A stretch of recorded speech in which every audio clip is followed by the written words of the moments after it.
Rather be prepared for a moment that doesn't happen than not be prepared and the moment comes. It reaches further than you think it can. It has more of an impact than you imagine it does. The power to shape people's opinions and thoughts and to redirect them to somewhere completely different because they now have information they didn't have before. I know one thing, but I'm living a different thing. Okay, so I know how my body works best and how it's been put together, like scientifically. And so I ought to be fueling this vehicle a particular way. And I was doing completely the opposite. I lived what it's like to not honor your body. What am I doing here? No one understands me. I don't understand anybody. I can't read anything. This is a disaster. Like, what am I even doing? I think I must just go back home to South Africa with my tail between my legs and just do what I got to do. So I did that thing and that is, God, are you there? I remember you from when I was a kid, and I'd been through a lot and depression and suicide attempts and all of that stuff. Oh wow, yeah, bro. That's hectic. And so I was like, here I am in a life that actually is now completely ceased to make any sense to me. So I said, look, I need some help. ? Is something? Are you there? I think of Saddleback Church and Rick Warren, for example. He's saying, here we are, Saddleback Church, purpose-driven life. I mean, everybody knows that. But look at us as men in the church in particular, but church members. Look at us. We're fat. We're overweight. What are we doing? What is that? And then they went on that massive thing. I think that they measured how many tons collectively they lost of weight inside their church by making the necessary changes around movement and lifestyle. But our food is not as nutritious as it used to be. The soil is not as enriched as it used to be.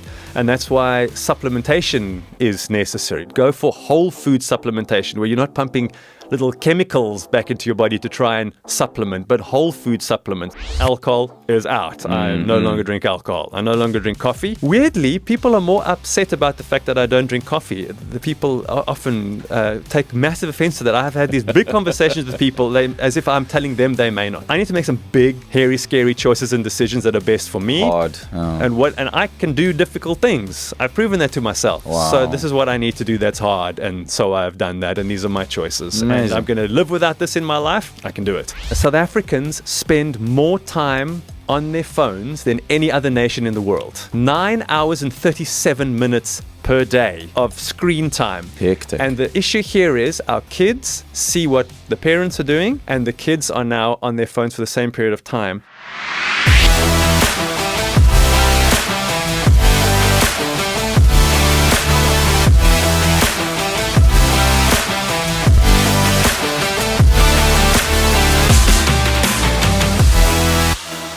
Brad, Kirsten, welcome to the In HeinzSight BoldCast. Thanks for being here. Hey, Heinz, this is so exciting. I'm so grateful to be here. I'd like to hang out with you as well. Thanks, man. Yeah, and I just found out this morning that this where I live used to be your posse as a youngster. I know when I turned up one road, I thought, hey, isn't that the house where I learned to ride my bicycle and fell off and broke my leg jumping over some other plant? Yeah, anyway, it brought back amazing memories. It is good to be back in the Helderberg. Oh, that's awesome. Yeah. Well, welcome. I'm so glad you're here, and it's good to have you in the studio. And it's we've known each other for quite some time. Mm-hmm. You're at Radio Pulpit. You have been for quite some time. Yeah, at Cape Pulpit. Yeah, I've been there for I've been there for 10 years. Yeah. And you've been in radio for 28 years, I think. Yeah, but that's a lifetime, bro.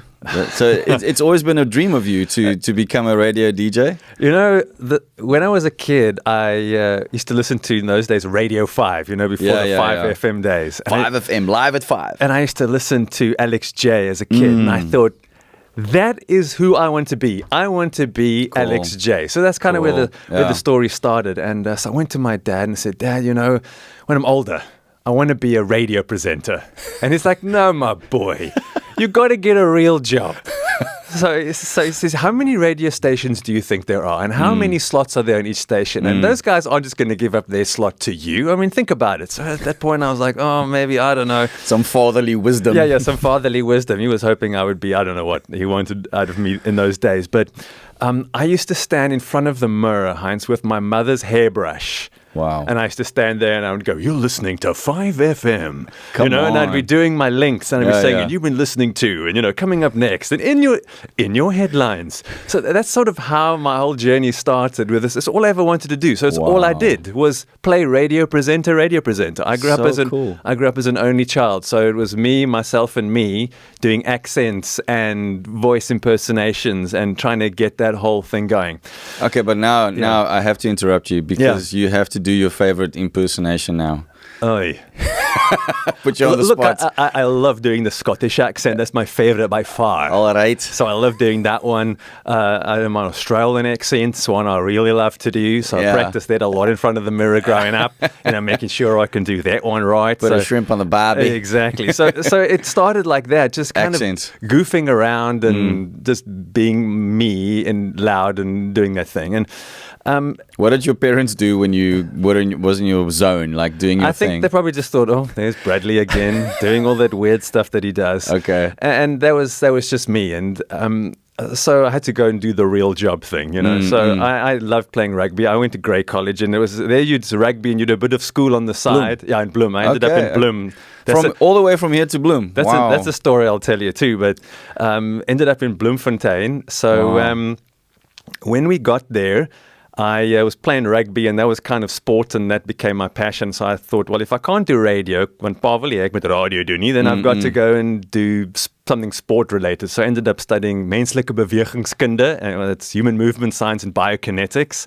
At Stellenbosch or at Free State University. I stayed on, so I'm a Koffsie, yeah. Okay. So I ended up there, and so that became like, that's what I'm going to do, right? But all the way through there, I was forever pretending to be a radio presenter. So I had one of these double tape decks, Yeah. and I would put a tape in, a blank tape on the one side, another tape there, and then I would record my voice, and then I would make these little radio programs. That's awesome. And then we used to do that to steal songs off the radio. Exactly. Yeah. That's where I got the music from.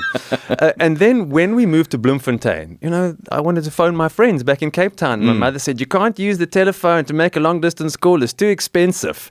Back in the day, there's a trunk call. That's the only thing you had. So I ended up saying, I'm going to make a radio program for my friends. So I would basically share my news, what I'm doing at school, friends, girls, that kind of thing, put it on a tape, and then I would post it, go to the post office and post it to Cape Town. Then you did the first Bloemfontein podcast. It must have been. That's exactly what it was. Hey, Heinz, I never even thought about that. Yeah, bro, you got it. And then that tape would get played at a mate's house. He would invite everybody else over, and then they would sit around and listen to my recording to know what I'm up to. Wow. So that's kind of where it began. I love that. I love it when things begin so spontaneously from a real place. Yeah. Then this is something you can't just ignore. That's pretty cool. I love that story. So then when I was at varsity, I found out, they have a campus radio station. And then I thought, well, this is a good start. But I didn't initially sort of run and lunge myself into the campus radio. So I was on a double date. I went to the movies with this girl, and she said, "Can we do a coffee afterwards? I've got a friend that wants to come along, and she's going to bring a date." And I'm like, "Oh, all right."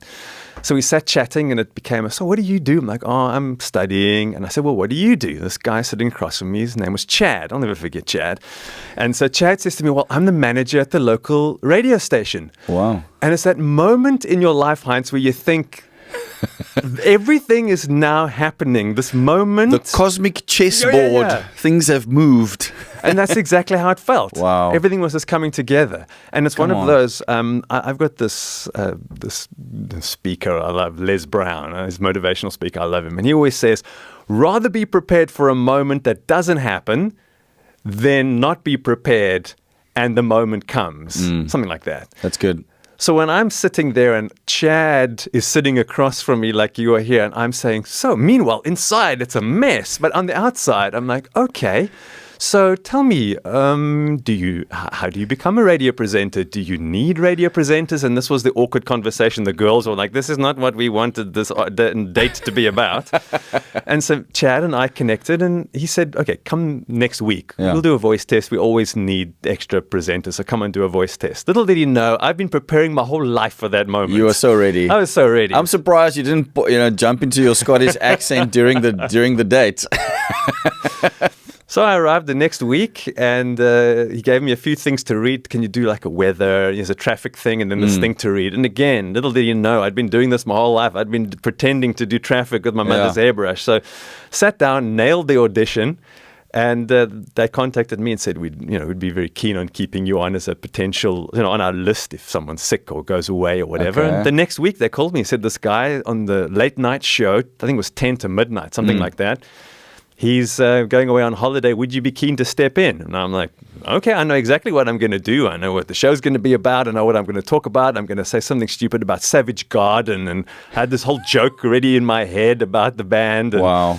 stepped in there, and I did the show for the 2 weeks I think that he was away, and the next month they offered me breakfast. Come on.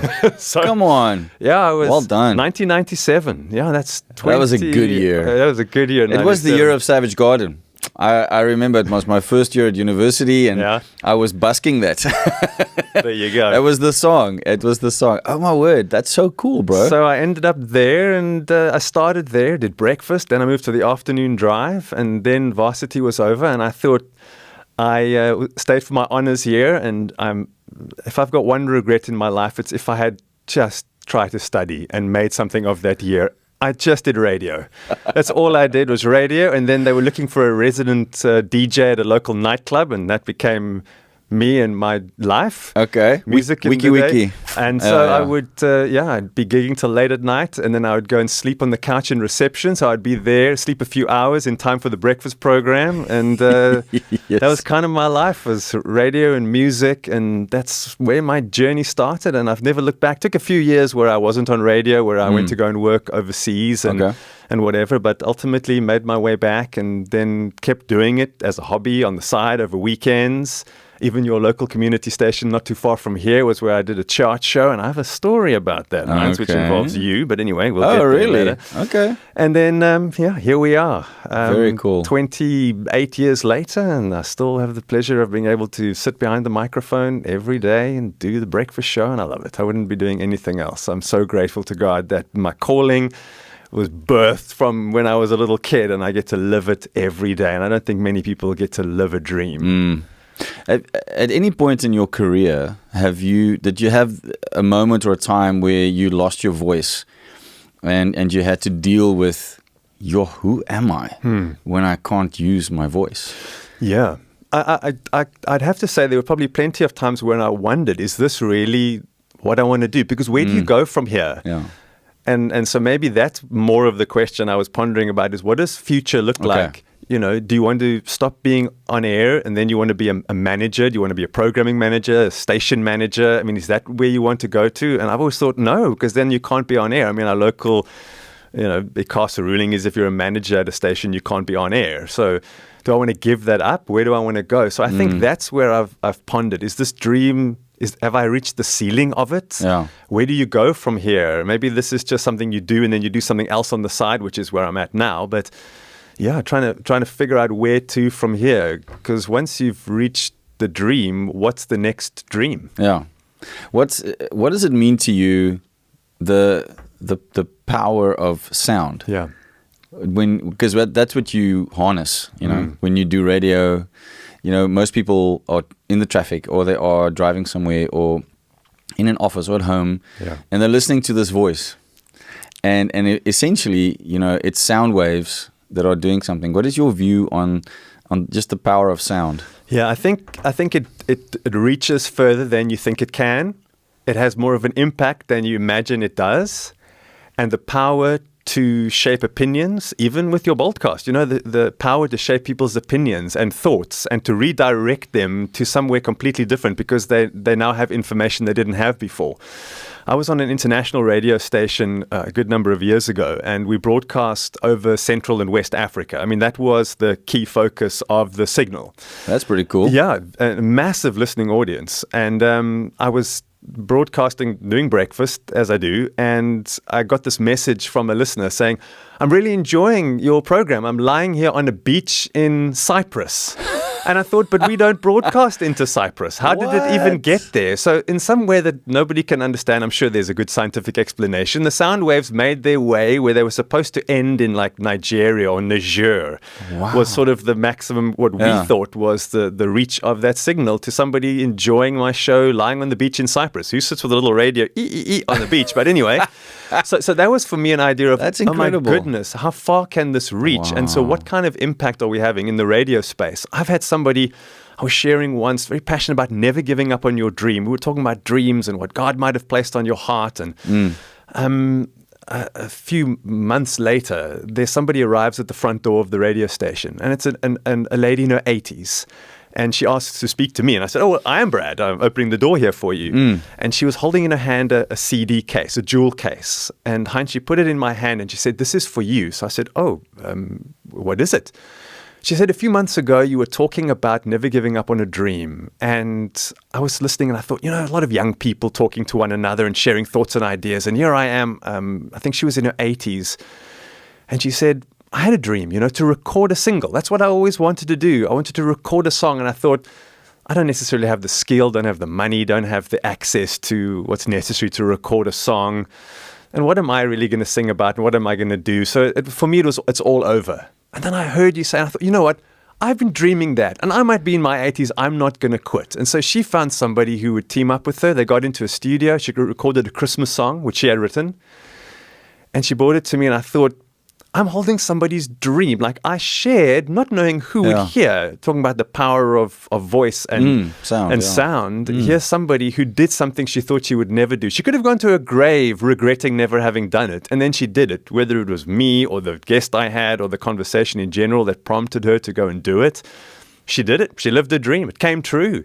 Come on. The song, we wouldn't necessarily play it on radio, but she did it. Yeah. And I love that. To be able to, I don't do it to influence people, but I'm grateful to God for a platform where I can influence people. Yeah. You never know, like you say, who it's going to reach and touch and who it's going to change. I mean, it's the same with music that I've found is, I remember one of the craziest moments of my life was when I was doing a show in Joburg in the Blues Room, which was like the spot to perform back in my heyday.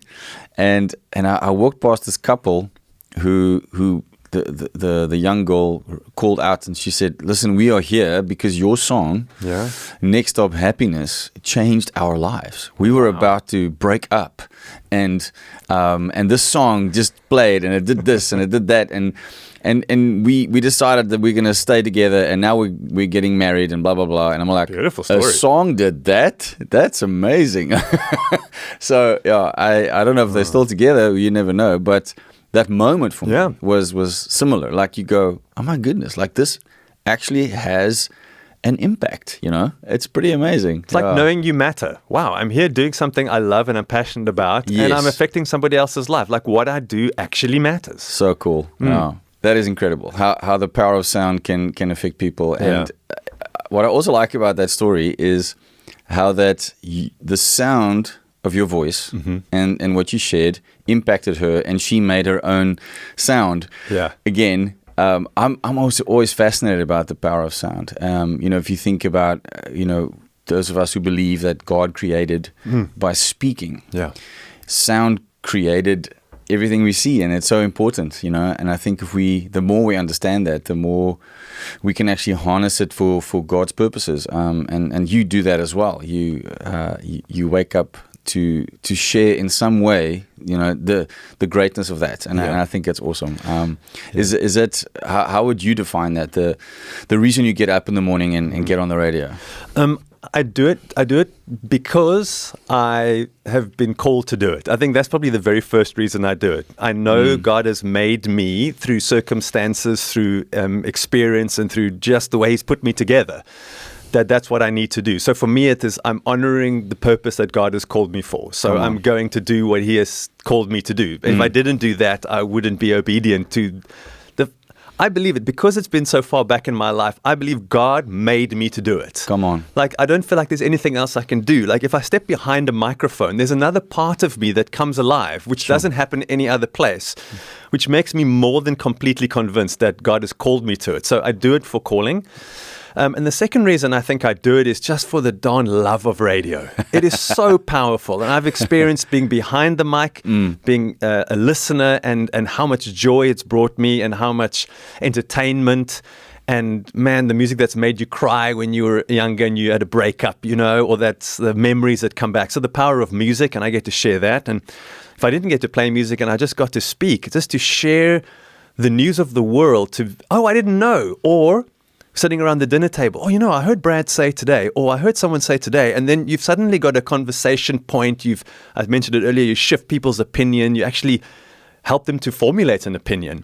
And then on the other side, just the platform that I'm in as a Christian broadcaster, being able to speak about the gospel, being able to share the good news of Jesus, to this week even, talk to believers and say, what does it mean to be called children of the light? What does it mean?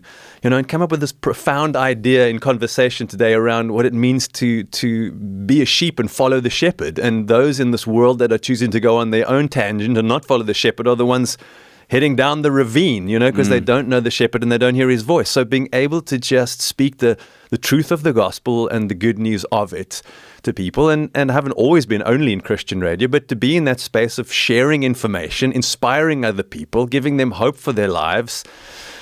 And wow, Heinz, just being able to have someone, Brad's on the radio, turn it on. I also acknowledge, as does any broadcaster, there are people like, no, it's Brad, turn it off.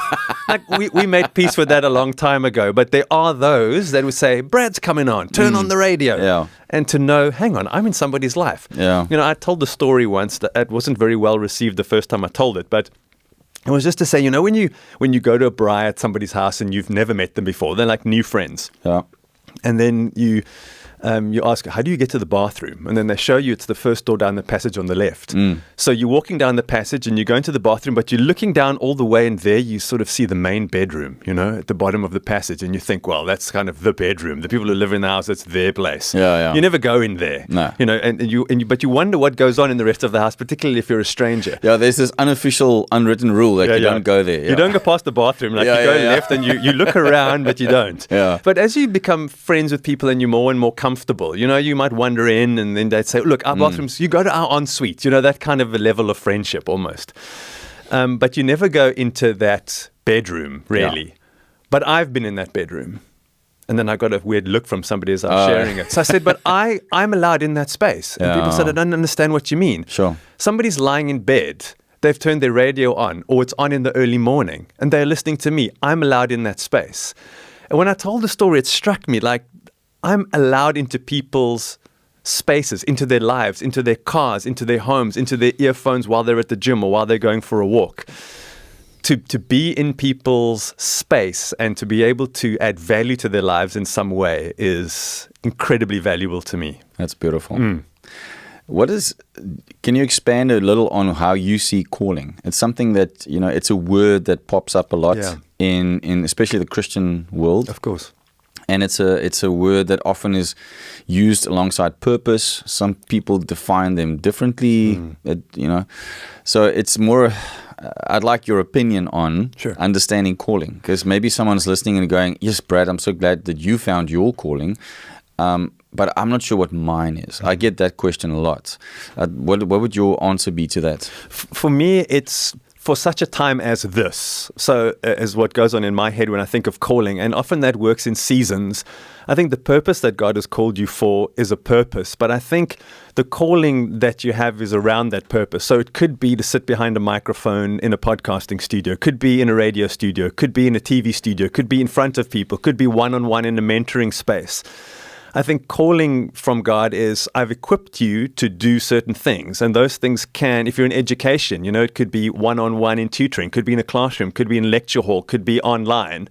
So how do the skills that God has given you, the ability to do certain things, the things that come naturally, those things you don't even have to think about, they're just, I just speak, and I can just play an instrument, or I can just whatever, and I have that impact. Pick up a paintbrush, people that paint. I marvel at that. I can't do that.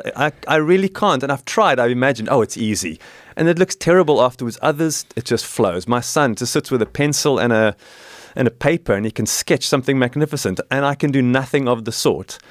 So you've got that in you that just comes out naturally. How you apply that in a particular season, in a particular way, to influence an audience, whether it's of one, in a particular way, I feel that's what I'm called to do.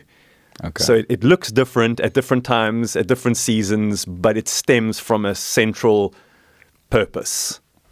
All right. So from, if I understand you correctly, there's a big link to natural talent to calling. Yes. Yes.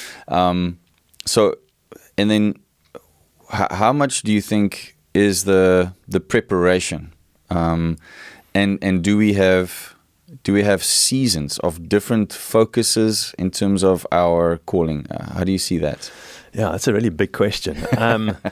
I think you definitely have seasons. I think there are times when you move freely and you have opportunity.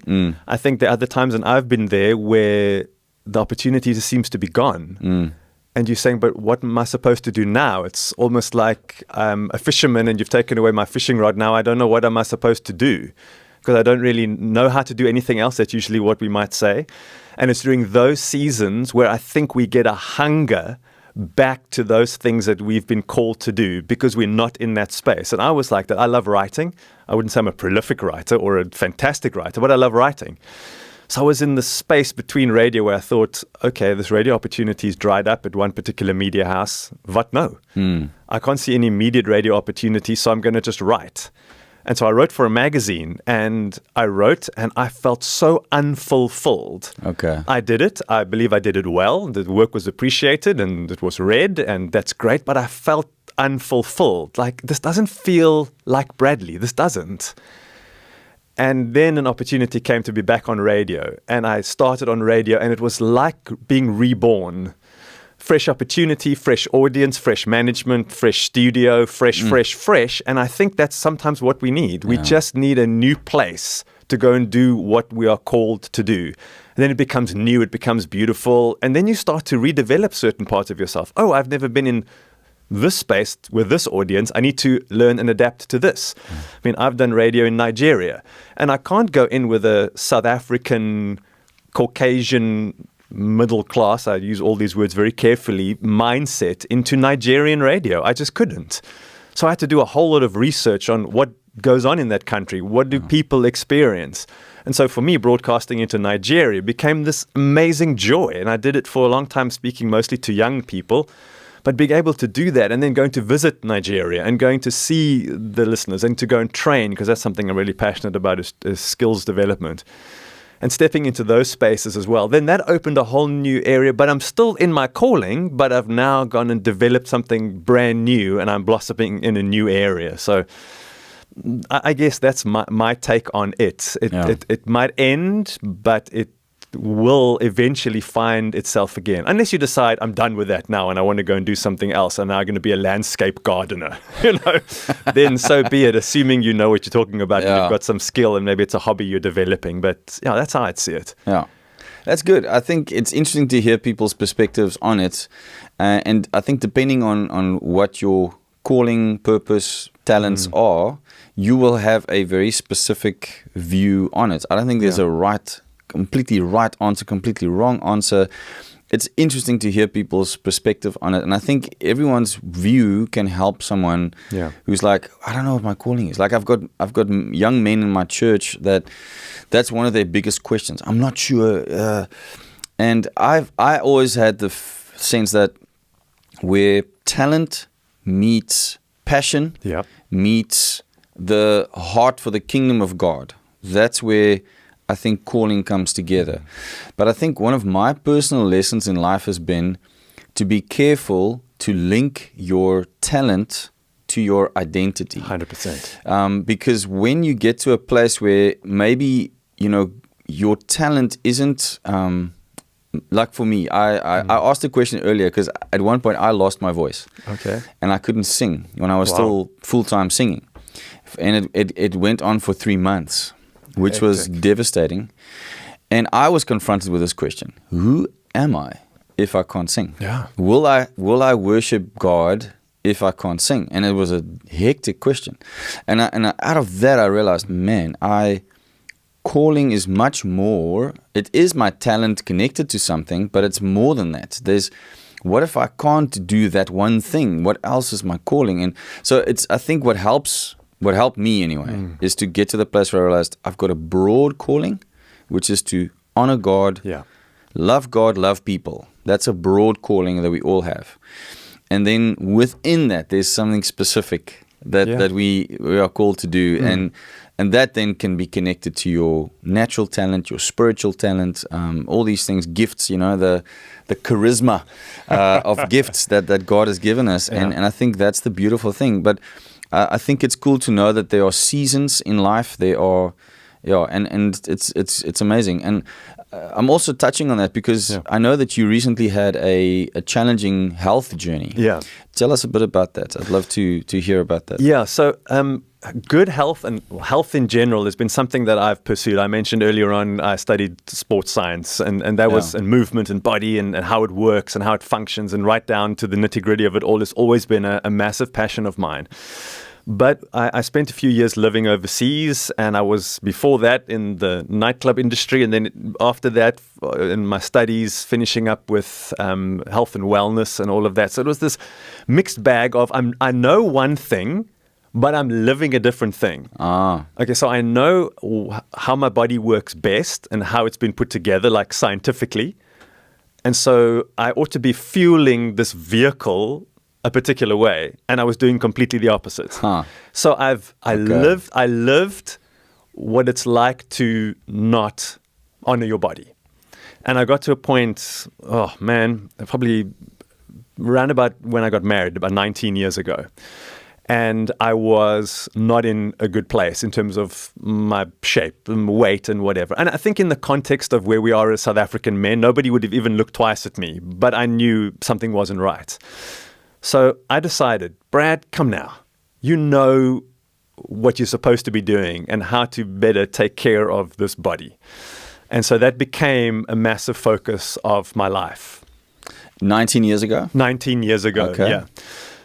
So I made the necessary changes in terms of movement and eating and starting to just put common sense together. I'd also only just become a believer in Jesus, a few years before I was married. So I'm a believer now, about 22, 23 years, around about there. So then I started to bring all of these thoughts and ideas together. Like, hang on a moment, something needs to change here. This isn't right. It's normal, but it's not right. So I went through, and that became, at some point, an obsession. But I think I got to a point of where I was getting it right, where it was a healthy way of viewing yourself, your body, the way you look, the way you feel, etc. Can you maybe elaborate on what you see as honoring your body? Okay, so as part of your description. Okay, I don't want to miss the first question that you asked me, but I'd love to answer. Let me hit you here with what you've just asked, Heinz. Okay. I've got one vehicle. We're talking about purpose and plan. Yeah. God's given me this vehicle, this bag of bones. I have to fulfill the calling that He has placed on my life.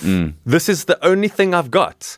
If I'm going to be everything He wants me to be and do everything He is calling me to do, if I don't do this, I'm going to call an end somewhere where there wasn't supposed to be an end, and I would have done it to myself. Sure. And I'm responsible for me. I often tell a story, you after a long, cold winter, you decide, the first spring day, I want to wear a pair of shorts. So I get the shorts out the cupboard and then I put them on. But by the time I reach like my thighs, I realize there's a problem. Then I get them like, they didn't feel like this last summer. And then, of course, the buttonhole and the button are very far away from one another. The winter has been long. The winter has been long. But whose fault is that? Is it the pants' fault or is it my fault? It's my fault. Yeah. So I am responsible. My wife isn't shoving food down my throat. I'm making these choices. I'm buying what I'm buying, eating what I'm eating. Okay, so this is kind of my thoughts. Hang on. If God is calling me to live out my purpose and the plan He has for my life, and I've got this one body, I need to be honoring it. So I need to be putting in it what it needs. If you drive a diesel car, you're not going to put petrol in it. If you're driving a petrol car, you're not going to put diesel in it. You're not going to pour water in the petrol tank. You're going to give it what it needs. Amen. I found that out the hard way once.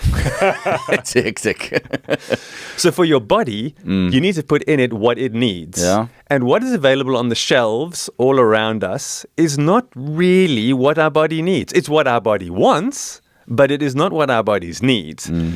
So I'm on this journey to figure out, what does my body need? And what is wrong with what's happening around me, and how can I make it right? And how can I influence and inspire men, women, children to be able to live a life where longevity is the key, not just survival. Wow. Where it's not about six-packs and vanity, it's about being there for your family. You said something earlier, and I don't know if you're going to mention it, but I'll mention it because it's, we say we'll die for our families, but how about we live for our families? Absolutely. And so this has been my thinking, and this has been what's carrying me along. Like, God is expecting me to be the best version of myself, not the worst version of myself. Yeah. And that's often where we're at, and we don't know. So we end up going to the doctor because something's not right, and I get this bag of pills and this medication and that for that and that for that, and that becomes my normal. How's your blood pressure? Perfect. Okay, but you are taking 3 or 4 different kinds of medication for it. I'm not knocking meds, not at all, but I'm saying we're actually not okay. We think we're okay, but we're not okay. So how do we function as we're supposed to function? How am I going to live the best version of this life that I can, assuming everything else is normal? How can I live that? So that was my passion. And then I got to a point where I thought, something doesn't feel right. What's going on? My wife's birthday 3 years ago. We just came back from the waterfront. We had a lacquer day out, and it was fun. And we said, come on, let's end your birthday on the 11th of January with a nice family movie. So we're all on the couches, the movie's on, but I'm about 3/4 in, and I'm like, what is happening in my chest? This is not normal. And so I ran into my cupboard and I got out my stethoscope, and I have a stethoscope? Yeah, from my study days, from my sports science days. Of course, yeah. Okay. And a blood pressure cuff. Wow. So I put the blood pressure cuff on, and it's kind of weird taking your own blood pressure the old school way. So I'm listening, and I'm like, this is weird. Not necessarily my blood pressure, but the sound that I'm hearing coming from my heart. Oh, wow. So I run to my wife and I give her the stethoscope. Put it on. Listen, does it sound right? No. She said, is your heart supposed to go do-do-do-do-do-do-do-do-do-do-do-do-do? So it sounds like an 80s pop track. Whoa. Like a synth track. I'm like, that doesn't sound right. So, and now I'm struggling to breathe. Sure. And I'm thinking, not me. I mean, I'm well, I supplement. I mean, that's part of our business. Yeah, you're eating healthy. I supplement, I eat well. And then you start thinking, but I did have that one thing then. Then I did. Now I'm trying to pinpoint, what did I do to myself? Yeah. Anyway, so I said to my wife, hospital now. Fortunately, my in-laws just lived down the road, gave them a quick call. They popped in to keep an eye on my son. That helps. And and off we went to the ER. And when they lie you down and they say, okay, pretty serious, you get in when it's a heart thing. They don't even ask questions. They get you in, hook you up, do an ECG. And when the nurse that's helping you looks at the screen, then she looks at you and she says, I'm going to get the doctor. You realize something's up. Doctor came in, had a chat, had a look at the results, and he said to me, there's this thing called atrial fibrillation. Have you heard about it? I said, no, I didn't know at the time exactly what it was. He said, you just don't have a regular heartbeat. You don't have sinus rhythm of your heart, but it's crazy. So we have to do something about it. So I said, well, what do you do about it? So they said, well, we're going to have to shock your heart back. We're going to have to do a cardioversion, like in the movies with the paddles stand back. I've heard of that, yeah. Yeah, but they don't do the paddles. They have these adhesive pads that they put on. Okay. So they said it's very traumatic, so we're going to have to put you under sedation. We're going to knock you out, and then we'll take it from there. They were amazing. I was petrified. I mean, you think, what is happening? Your wife's thinking, you're going to shock me now. Yeah, what's going to happen? Yes. So they ask her, this is too traumatic for you to watch. You're going to have to take you out of the room, do the cardioversion, do the shock. Listen, when medical staff that have seen everything tells you this is traumatic, it must be hectic. Fortunately, I don't remember, but when I came to, my wife said to me, what was that like? I said, I felt like I got hit by a car. And then they said, it appears as if your heart is back in sinus rhythm. And that's good. Okay. So we're going to keep you in ICU just for a few days. We're going to monitor it, and we're going to have someone come, and a cardiologist will come, and they'll hook a heart rate monitor onto you, which you carry around with you. It's a little thing that sticks, and then it sticks to your body. And you keep it for a few days, and then just return it to us next week, to the cardiologist's office. We'll run through the data, and we'll see what it is, and we'll take it from there. But hang here for another day or two, then you're good to go home. So I was there 3 days. Now I'm thinking, okay, good, everything is back to normal, everything is fine. And that Sunday, I was, what's this now? I'm feeling it again, but it's worse than before. Wow. So the shock obviously didn't help. So just backtrack a moment. Have you ever had heart problems ever in your life before this? No. So this was out of the blue? Out of the blue. Okay. Yeah, totally. All right. So back into ER. And now it's bad. Now my heart rate is sitting up to 200, just going over 200 beats a minute. I'm doing nothing. I'm just lying there. Whoa, that's hectic. That's hectic, right? So now I'm struggling to breathe, and my heart is going all over the place. And now my wife is standing next to me, and now the conversation starts. Are you going to die? Sure. And that's never a conversation you want to have with your spouse. You know, you've got a child at home, and now your wife's saying, she said to me, am I going to have to leave this hospital alone? And then this just got out of hand. Believe it or not, 2 beds down was a friend from church, one of the pastors, and his daughter wasn't feeling well, and they brought her in, and we spotted him. My wife went to get him. Come pray for my husband. Now. So get some oil. Yeah. Go big. So he came and he prayed for me, and I felt a lot of peace when he was done. But now I'm stressing, like, what's really happening? What's really going on? Hectic. So long story short, the cardio version didn't help. I was back in hospital. I was there for quite a while. Then they ended up moving me to Panorama, from the local hospital to Panorama's heart center via ambulance, and they left me there for a few days then I need to get to the bottom of it. So it's sonars and the rest to try and figure out what exactly is going on. It can best be summed up by the words that the cardiologist used. Wow, you're actually in really good shape. This is clearly not brought on by your lifestyle. This has got nothing to do with anything. And now the penny's dropping. It's because I had petrol in my petrol tank that my body is able to be okay. Wow. But what's causing the problem? Yeah. If I'm okay and there's nothing wrong with my body that would have caused this, like a lifestyle, high cholesterol, blood pressure, none of that was an issue. What is going on then?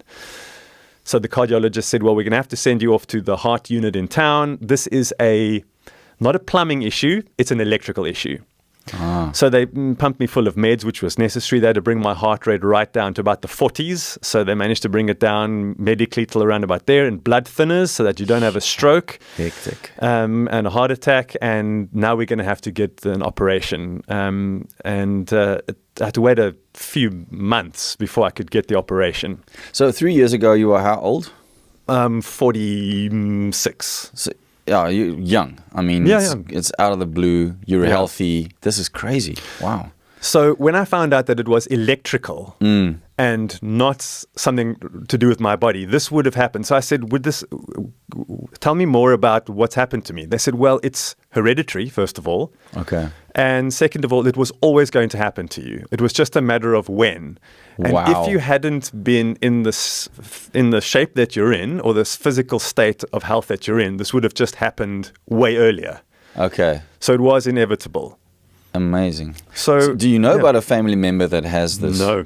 Interesting. Yeah, I don't know of any family member that's had this. So hereditary, but you had no clue. I had no clue. Maybe back in the day, Opa and Oma and Opa Gruki had no idea what was going on. They just thought their heart was giving an issue. So the most amazing cardiologist that I worked with, and they got me in and did this ablation, which is, from what I learned, quite a popular thing. So just to tell you very shortly, they've got to find out there are cells in your heart that send information to your heart's own little brain. Your heart's own your heart pacemaker. has a brain. So the pacemaker of your heart receives information from these cells. Wow. So for example, if you go for a run, these cells will say, we need more oxygen. You need more oxygen coming from your brain. He needs more oxygen, and the heart needs to beat faster. And then it tells the heart to beat faster. So those cells do what they're supposed to Amazing. do. He's anxious. He's nervous. The heart rate needs to increase. They'll make sure the heart rate increases. They're doing their Incredible. job. My guys were not doing their job properly. How amazing is the human body? Exactly, My right? goodness. Thank you, Lord. And now they had to find these guys Yeah. because our hearts are full of cells, but where are these renegade guys that are giving me this messed up heartbeat? They're not doing their job. They found them. So Okay. the first part of the surgery is getting up from the inside of your leg into your heart. Oh, And they have to go and find out through exploratory surgery using X-ray technology. Blew my mind when I got in that theater and I saw the biggest TV screen I've ever seen. And everybody's wearing lead aprons because it's all done via X-ray and remote. wow. They first had to find out the cells that are causing the problem. They found the cells and then they have to neutralize them. So they send a little balloon in there and they expand the balloon to touch those naughty cells and then they shoot them with liquid nitrogen. What? Yeah, and they completely cauterize them. They take them out of the game. Oh, my goodness. And it depends, of course, where in the heart if they can do it all. And Yeah. I came out of my surgery and they said, nailed it. Got them all. Got them all. All the baddies are sorted out. Okay. There's a recovery process. There's medication and there's a waiting time and there's continual tests to make sure everything is fine. But let's see where we go from here. Wow. And my recovery was swift. Again, I attribute it to the fact that if you take good care of your body as best as you can under the circumstances and within reason, and I'm certainly not obsessive about it, then you should bounce back very quickly. I picked up quite a lot of weight. I wasn't allowed to do any exercise. I couldn't even really walk easily from like the bedroom to the kitchen, for example, without being exhausted Yeah. because of the heart and because the heart rate was so low and with the blood thinners and the rest. So I picked up a lot of weight and I made myself a promise. 3 things. First promise to myself, I will get right back to the weight that I need to be at when I'm told it's okay to move. Number 2, I want to get off all chronic medication because I do not want to live on chronic medication. Sure. And the third one, my heart must work perfectly. Those were the 3 things. I took them to God, said, these are my 3 goals for That's the next 6 months to a year that I've got recovery from this. These are my goals. And the week before my final cardiologist visit, I ran a 5K and I had knocked off 12 kilos. Wow. So I walked in and the doctor said, whoa! When I walked in and then in my mind, I'm like, first one, check. but I, yeah. And Sorry, how much did you pick I up? picked up about 10, 11 kilos. Okay, so you lost all of it. Yeah. That's amazing. Wow. So that was my goal. Lose all the weight. when you tell the story again, start with how much weight you picked up. Okay. That would be a good one. Because then the 12 kilos sounds It amazing. sounds amazing. So it was just sedentary and eating and Yeah. stress and just, I guess, just thinking you can still eat and do whatever you did before, but now you're not moving and you're basically just lying No, still. of course, it's understandable. So that's what But a lot of people would take that as an excuse to just, completely let go. But Yeah. you'd like, no, I've got these 3 goals. And what was motivating the 3 goals? The first one was a little bit vain, I'll be honest. I had to have a lot of ECG tests. And I got to a point where I was embarrassed to take my shirt off, even for the technician. I was like, hey, dude, this guy, we got to know each other quite well. Really cool guy.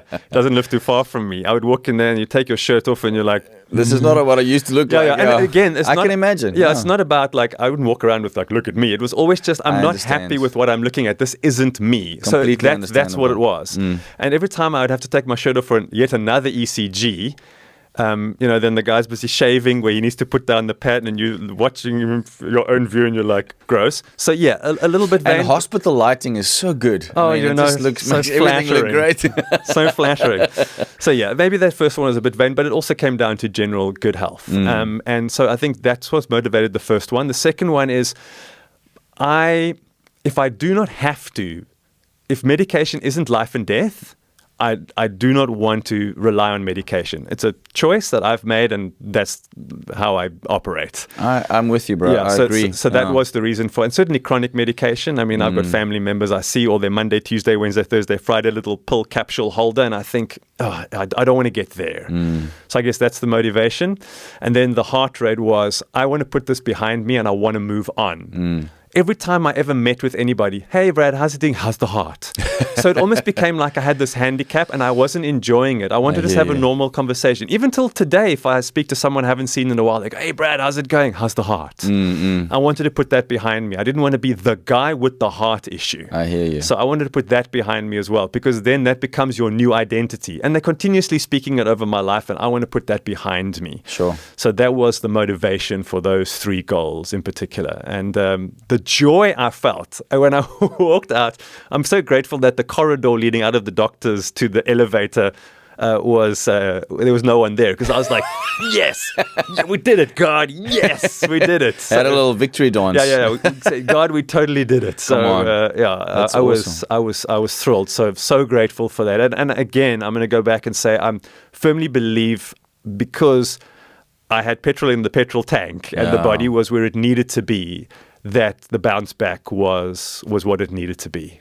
Yeah, because, I mean, did they give you any indication of what it could have been like if you were of an average health or below average health? I didn't have that conversation per just se. That you could have probably had it earlier on. Yeah, that's probably the only thing. Okay.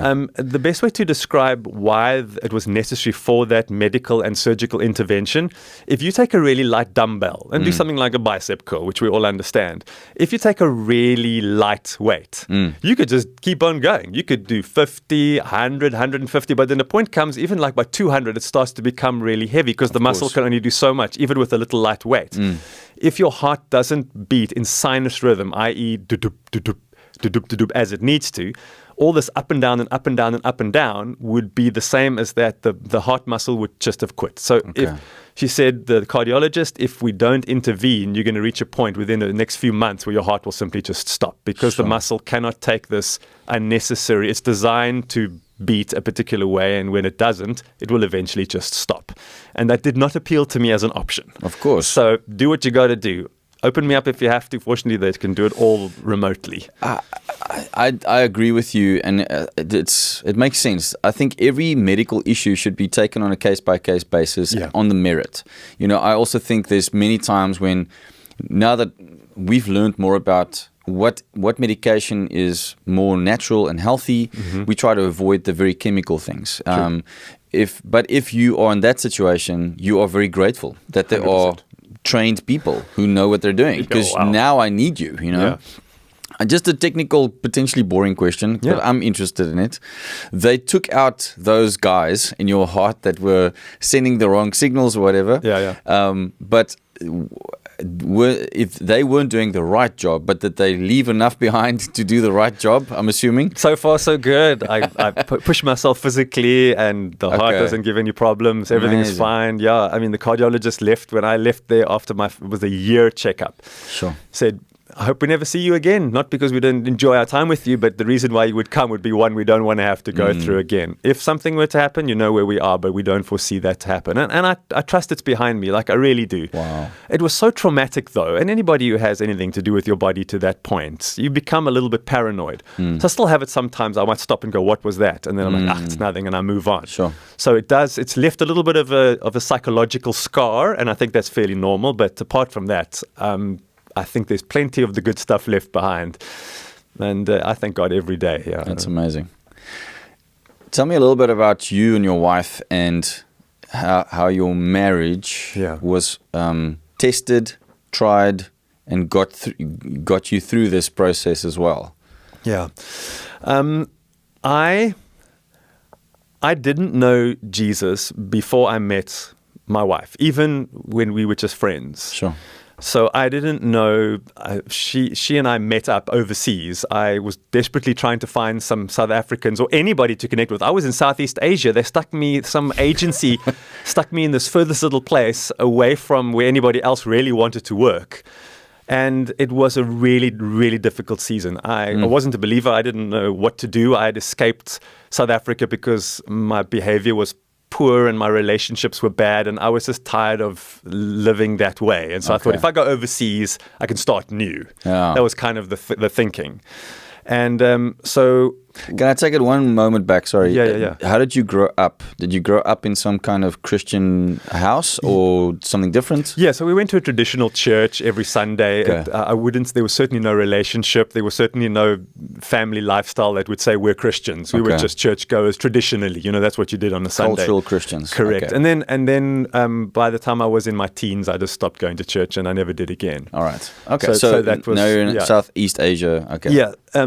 And I got to this one, it was New Year's, I think it was 2003, somewhere around there.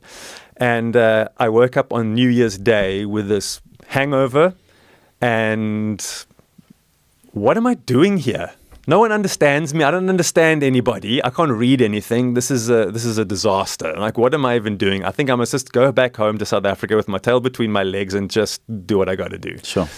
So I did that thing that some people do, and that is, God, are you there? Sounds like a prodigal son story. Yeah. Something like that, I would think. So I'm here between the pigs, eating their food, coming to myself. What am I doing here? That's exactly what it was, Heinz. I'm like, God, I remember you from when I was a kid, and I'd been through a lot, and depression and suicide attempts and all of that stuff. Oh, wow. Yeah, and that's hectic. And so I was like, so here I am in a life that actually has now completely ceased to make any sense to me. Like, I don't know what is going on. And so I said, look, I need some help. ? Is something, are you there? Really? So I left it there. I thought, I'm going to get on the train. I will get to the story about my wife because it's connected. No, I'm following, bro. This is riveting stuff. So I'm on the train because I thought, what's going to sort me out? Retail therapy. So I'm going to get on the train and I'm going to go to the city and I'm going to go buy something. That's going to make me feel better. And I'm on this train ride. It's about 30 minutes into the city. And I listen and I hear somebody speaking Afrikaans. And I stop again and I'm sure that's Afrikaans. So now the train stops. And I get off and I'm looking around everywhere and I see, if you've been to Southeast Asia for any extended period of time, you'll realize that we're taller than most people. So now I can see over everybody's heads. You'll spot an Afrikaans person. Yes, I'm going to spot the Afrikaans person. And I'm running, Heinz, down the train platform, running because it's been 3 months of I don't know what's going on. Oh my goodness. And I find these two and I'm, excuse me, I don't mean to be weird or strange or anything. Like, hi, I'm Brad and I heard you speaking Afrikaans. You guys are from South Africa. I'm also from South Africa. How are you going? What are you doing? And it started like that. I just like, blah, blah, blah. And they said, we're in a massive rush. Hi, she introduced herself. This is my brother. And we're teachers in a particular city. And we're a bit late for an appointment, but give us your number and we'll call you. And I'm gone off and I did my thing. And I thought, wow, that was interesting. Anyway, went about my business, made my way back. And about 2 or 3 days later, I get a telephone call from the South African guy, Marion. What a legend. So he happened to be friends with this lady. So Marion phones me up and he says, hey, buddy, heard about you and like, where are you at and whatever. Here's where we are and we live here. And I'm like, wow, I was riding a motorcycle. I'm like, wow, that's about 20-minute ride away. I can get there and can you come this day? Okay, now I'm stoked. I'm going to meet South Africans. Like, this is really exciting. So anyway, I get on the bike and I meet Marion and he says, look, I've got to go to work now, but I'm going to take you to our front door. We're 5 South Africans that live together in this house. I will catch up with you a little bit. there's 4 of them. They might be here, they might not be here. There's someone at home. I got to go. I'm assuming they're all doing that TEFL thing. Teaching English we all as a foreign language. Yeah, that was what I did as well. I took a break from menslike bewegingskunde to go and try something else overseas. Anyway, knock on the door. There's this older lady opens the door. She introduces herself. That lady, Heinz, that opened the door is now my mother-in-law. No way. So she opens the door and I'm like, oh, hi. Thinking to myself, we're the young South Africans. Where's that pretty girl? We're the young South Africans. So she says, hi. She introduced herself. Hi, I'm Cheryl. And my daughter lives here. She's not here. She had to go for physio. She had a motorcycle accident and she had an operation. She needs physio, but we'll chat. And these are the other people that live in the house. They're all out. So now I'm sitting and I'm having a fat chat with this lady. We realize she's also from Cape Town. Wow. And I'm from Cape Town. And we have this fat chat. And then in walks her daughter. And I'm like, hi, Laura. Hi, and pleased to meet you, whatever. And she's like, okay, she's nice to meet you. And she's paid no attention to me, really. Went off and she did her thing.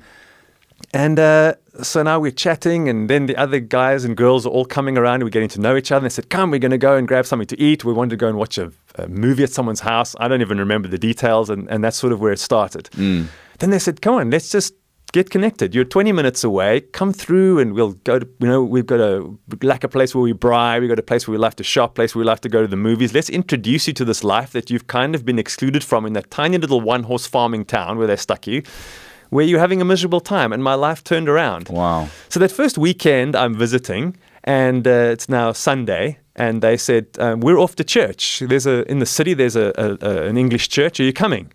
I said, no, I don't do church. So they said, are you sure? I said, seriously, I do not do church. Wow. So they said, okay, fine. Off they went, and then I made my way home, and then I went to work, and then phoned them up, said, come again on Friday night after work. Come and you hang out with us, sleep on the couch. We're going to do whatever. And I did this regularly, visiting them and hanging out with them, and they always said, don't you want to come to church? Wow. So I said, no, I don't do church. So then I started to sort of become friendly with them, and now Laura, who is my wife, we started chatting and realized, hang on, we get on well together with all the other guys and girls as well. And so she and I started to spend more and more time together.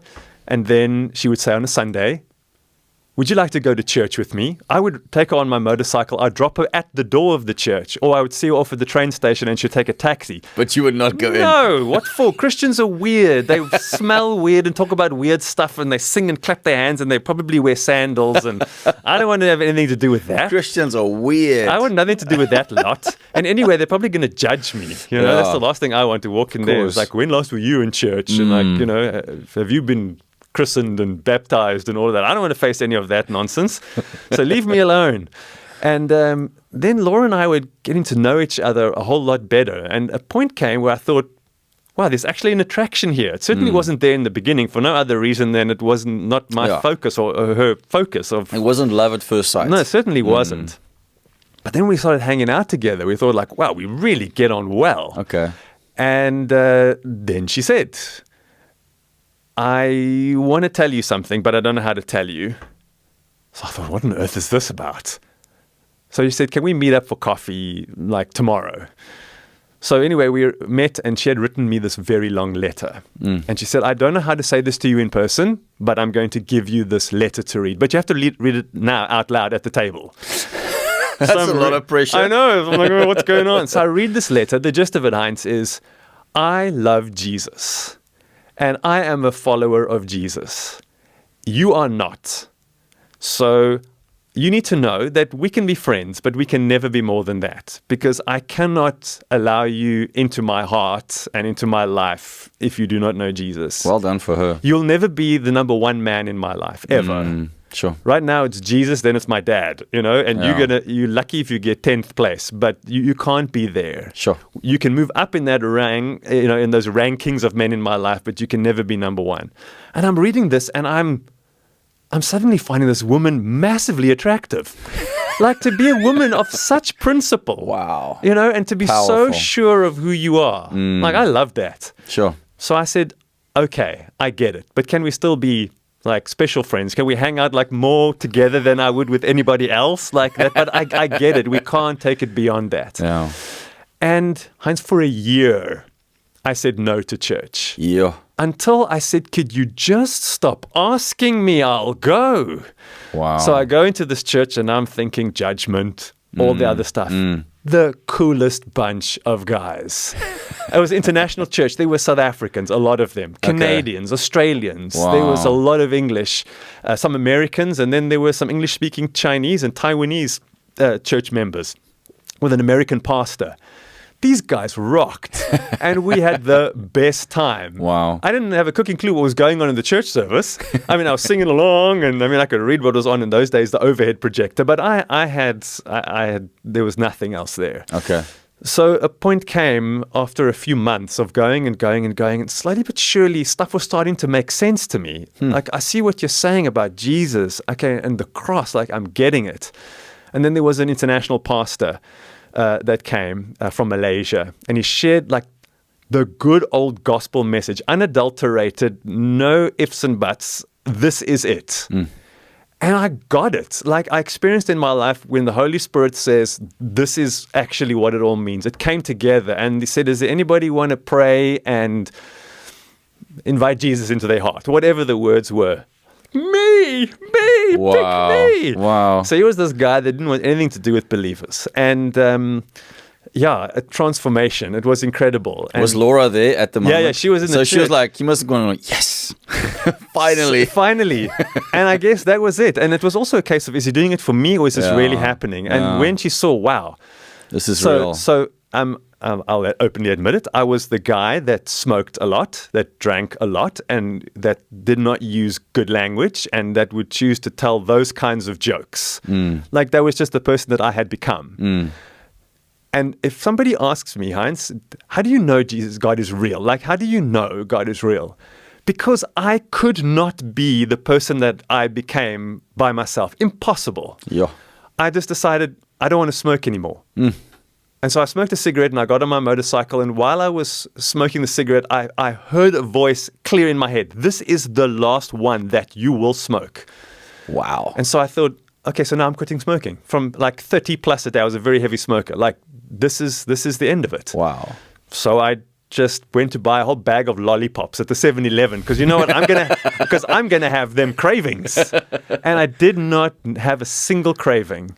I just kicked the habit right there and then. Little did I know, Laura had been praying for me the whole time. One touch from God. Yeah. And then that was out of the window. Sure. The heavy drinking out of the window. My language, it was like someone mopped it up right there and then. Wow. And God completely made me brand spanking new. And that's when I think Laura was looking at me and saying, this is not the same guy. Like, I enjoyed his company and there was an attraction there, but it was just never. But this guy that God made me into was just the right guy for her. And didn't take long after that where she was like, hey, how you doing? and that was, and the rest is history, you know. And it's, as she would tell you the story if she was here, it didn't take her very long to know this is the guy that I want to marry. Wow. It took me a very long time. I came from a big marriage mess in my own family, and I'd made a decision, I'm never going to get married because I never want to ever have to deal with that. Wow. And then we call that an inner vow. And then my wife, Laura, then still asked me, so, someone said, I remember now. Someone said, so are the two of you ever going to get married? So I said, probably not. She piped up and said, well, he just hasn't met the right woman yet. And was this before or after you got saved? Before I was saved. Okay. After I was saved, my thinking changed, my mind was changed, my attitude around all of these things changed. And then the question also started to come up in my mind around radio. Is that perhaps what God called me to do? Now I'm understanding things differently, and that question started to be asked. So to really get back to your first question, Heinz, all of this experience together with her, to see the good, the bad, and the worst of an unsaved human being, sure, to be able to get to know and love somebody that God has dealt with initially, and boy, oh boy, was there hard work to do. I mean, there was a mess that I had come through that I needed healing from. The stuff that I'd mentioned earlier on, the depression, the anxiety, the suicide attempts, the broken home, the unforgiveness, the hatred, the self-loathing, like all of those things needed to be dealt with. And boy, oh boy, God has done a business over the last 20 odd years. Like, man, he has done incredible stuff in my life. And I'm so eternally grateful. Even there was stuff that only when my son was born 12 years ago that I realized that was not dealt with. And I would never have known it needed to be dealt with if it wasn't for having to raise my own child and experiencing the pain from my own childhood that was reawakened, and then it could be dealt with. Sure. The stuff I'd got involved in Southeast Asia in terms of, without even knowing it, Heinz, ancestor worship and part of burning stuff for the gods, that they had brought me in thinking I would find it quite quaint as a foreigner to get involved in these things. Yeah, it's fun stuff to do, you know. Yeah, and but it's actually spiritual. The spiritual realm is wide open and understood by everybody in Southeast Asia. They know it. We had to get debriefed as South Africans based on what we were seeing happening. They're saying, this is normal. But in South Africa, you have no idea about this stuff. So you need to understand and be taught. You don't play with this stuff. And I played with it, not because I wanted to or because I thought I was just, it was something we did at work. And I had to get freedom from that stuff as well. So the journey has been long and beautiful. So when it comes to my relationship with my wife, Laura, for now we're married 19 years, to know what we have been through together, what we have seen together, what we have observed in my life and her life and our lives together, when we've hit some, I will openly admit, all of the speed bumps that we've hit along the way have been entirely my doing. Sometimes I say I think God made her perfect and here I am, but obviously that's not the case. But there was so much of the nonsense that needed to rear its head. But her faith in God that was unwavering from the day at that coffee shop with that letter, her faith has been unwavering. That she would look at the situation and she would be almost the one with the faith and the wisdom to carry us through, to say, God will bring us through this. You need to sort out your nonsense. You need to find forgiveness. You need to say sorry to me. You need to change the choices that you've made. You need to head off in a different path here. But I know we can do this together. I am forever grateful for the wife that God has given me. Like, I don't know how I would have been able to have got through this without her, but also with her forgiveness when I have made some really poor choices and some bad decisions. Sometimes I didn't know better. Other times I was just dumb. And as we are sometimes. As we are as men. I don't know how else to word that, but to have somebody that can walk you through that and to know you've got a best friend and to know, and this for me is non-negotiable, that God is in everything and over everything and submitting everything, even identity you spoke about earlier on. Like, am I Brad, the radio presenter? Like, is that who I am? No, I actually do a whole lot of other things, but is that like my label? Can I submit that to God? The successes, and I've had a lot of amazing success in this industry. Can I say every award, everything means nothing actually? So I'm going to submit it to God because am I that guy that got that award or that did that thing? No, I'm just me because of God's grace. And if I can submit everything to Him, and I can say that I trust Him completely with everything, and if I give it all to Him, God, my money, my thoughts, my dreams, my family, my career, my everything, I just give it to you completely. Like, do I trust God enough to do that? And then wait and see what He's going to do? That I had to learn through my marriage and a wife who has been Jesus to me for the last 22 years and 19 years of being married. Like, I can only give God the glory. I cannot say it was a book or a counselor. And yes, I've been to counseling, not because there was a problem, but because it was merely just wanting to say, what other tools can we have to make this marriage even better? And lockdown was a difficult time for us. Particularly in terms of schooling, as it was for, I think, many. And so I said, well, let's go and get some counseling for that. Let's just upskill ourselves and be the best versions of ourselves we can be inside of our marriage, you know?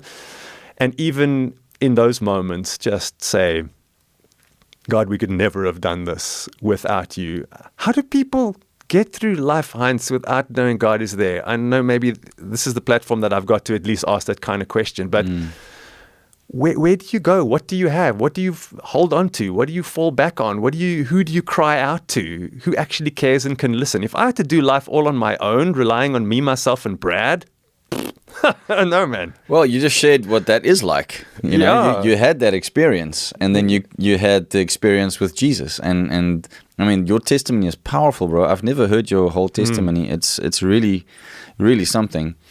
Coming from where you were to where you are today, that only God can do that, 100%. And that's so beautiful. And I can hear all of that stuff that you did, not did, but you and your wife went through together. Must have prepped you. I mean, as much as you can be prepped for what happened with your health, and to stay together. I mean, but that moment where your wife thought you might be going now. Yeah. How did you guys deal with that moment afterwards? Like, how did that conversation go? You know, this is what I felt like. I thought I won't see you again, but now you're okay. Like, that's a lot to go through as well. I mean, you were going through trauma. She was going through trauma. Yeah. Your boy must understand a lot of what's going on. He's old enough.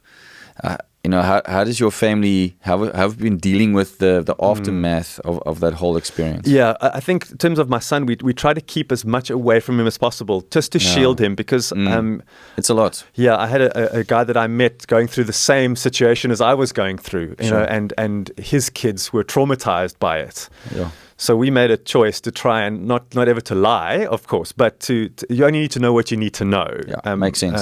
And that was, and we've shared a lot of the stuff afterwards, so that he knows exactly what it was all about. I think the conversation that happened in that ER bed, with that curtain drawn and that heart rate over 200, and the question, "Am I going to leave this hospital alone?" is massively traumatic. Thing to have a conversation around, and we speak about it from time to time afterwards. Do you remember that? Do you remember that conversation? And it has actually been fuel to be the best versions of ourselves that we can be. It's actually been the fuel to say, may we never be in a situation like that by something that we actually had control over. There's so much in this world we have no control over. But for the things that we do have control over, may those words never be uttered again. What do we have to do? How do we need to live to not have to do this to ourselves at any point? So I think that was the fuel for us, that thing to say, let's never be in this situation again by something that's within our control. And that's led us to look at life. We were doing it well before, but certainly to a greater degree now. Looking at life and saying, what am I eating? What am I drinking or not drinking? My wife has this beautiful thing that she shared with me when we were brainstorming some ideas around business and life. And she said, what is on your plate? What is in your glass? And what is on your screen? And that's the thing I challenge guys with when I have the opportunity to chat to men. Great question. Yeah, what's on your plate? What's in your glass? And what's on your screen?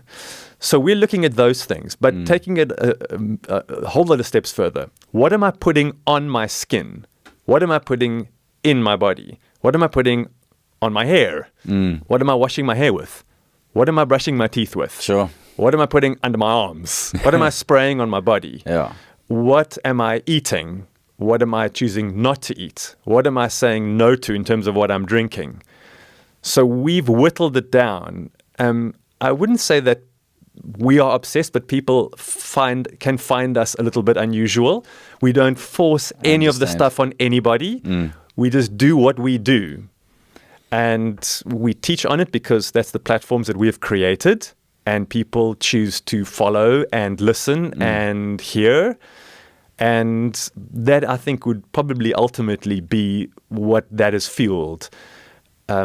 Looking at the world around us, looking at what the world is trying to sell us, and asking ourselves the question, what are you prepared to buy? What are you prepared to buy into? Because what the world is trying to sell us isn't necessarily what I need, but what would God want me to put in my body, on my body, around my body, and to be able to talk about what's coming out of my mouth. So this massive introspection in every area of life. What do I talk about? What words do I speak out loud? What is my attitude towards my life, towards other people? What words do I speak? Those words where we began earlier, what power do those words have? What do we say as a family? What are the values of this family? What words are okay to come out of our mouth? What must not come out of our mouths? How are we living Ephesians 4:29, wholesome talk is what must come out of our mouths. Stuff that builds people up and doesn't break them down. What do we share in our home? What do we say when we make a mistake?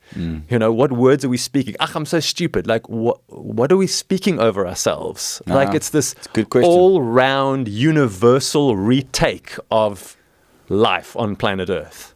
That's amazing. I think it's so important. It's something that I'm sitting here listening to you and going, your wife and my wife should meet up because there's a lot of similarities. For sure. And it's about this thing of holistic approach to health. Yeah. Yes, your spirit must be healthy, but what about your soul and what about your body? And it all actually works together. If I've met people that they talk a good talk, and you can hear they have the relationship with God, but then you look at them and you go, I don't know if you're going to make it past 50, you know, just health-wise. Yeah. So, and that comes back to that question we had earlier where, you know, that social media video made me think. The guy asked the question, you know, many men would say, I'm willing to die for my family, but how many of you are willing to live for your family? How many of you are willing to not eat the unhealthy stuff for your family? How many of you are not willing to drink the unhealthy stuff for your family, to exercise with your family? Yeah. You know, fill in the blank. And I think that is a great question and something that I know you're passionate about. What is your message to men, especially at the moment, based on everything you've been through? Yeah. What is that message that you're feeling strongly about at the moment? I think one of my big concerns is that our children, potentially, parents might outlive their children, because there are children who are being introduced to foods and foodstuffs and lifestyles, screen time, vaping, all of these kinds of things that are going to be cutting the lives of our children shorter than it ought to be. So that's one massive issue that research is showing us at the moment. So from that side, is it because they won't be moving around as much and they are putting processed things in their bodies? 100%. Okay. So research is showing that there are many parents who are going to be outliving their children. Wow. That's one side of the coin. But then there's the other side, and speaking to men and simply saying, I mentioned it earlier, you've got this one vehicle in which to live out your purpose. You need to do it for as long as you possibly can. Your children need you. Your wife needs you. Healthy. They need you to be well. They need you to be able to function well. That means you can work, because if you're too sick and you're too ill, you can't work. Yeah. So you need to be there to work. You're the breadwinner. However that might look in numbers is irrelevant. You're the breadwinner of your family. You're the spiritual head of your home. You need to lead well. You need to be able to get in there with your kids. You need to be able to interact, play, have fun, and you need to be. And we can totally do that, given some or other handicap. For those things happen, and it's not possible for every single person, but for the most of us. Yeah, we're speaking in broad terms. We get it. So. Yeah, in broad terms, let's be there for as long as we can until we're old and wrinkly, God willing, and we can hold our great grandchildren in our hands. Yeah. It has to be something that we must strive towards, and particularly as men of faith as well. Men in general, yes. Come on, guys. But for men of faith, come now. I think of Saddleback Church and Rick Warren, for example. He's saying, here we are, Saddleback Church, purpose-driven life. I mean, everybody knows that. But look at us as men in the church in particular, but church members. Look at us. We're fat. We're overweight. What are we doing? What is that? And then they went on that massive thing. I think that they measured how many tons collectively they lost of weight inside their church by making the necessary changes around movement and lifestyle. Big Daddy Weave, that Christian band. I mean, Mike Weaver is Big Daddy Weave. But then he just said, no, man, this is what kind of an example am I really setting here? Sure. Being Big Daddy Weave. Is this really the best way that I am living out the calling in my life? He lost a lot of weight. They kept the name, but he then became small Daddy Weave. I think of somebody like Mark Hall from Casting Crowns. He did exactly the same thing. Sure. So I'm using these examples because these are influential men and women of God that are an example to people out there.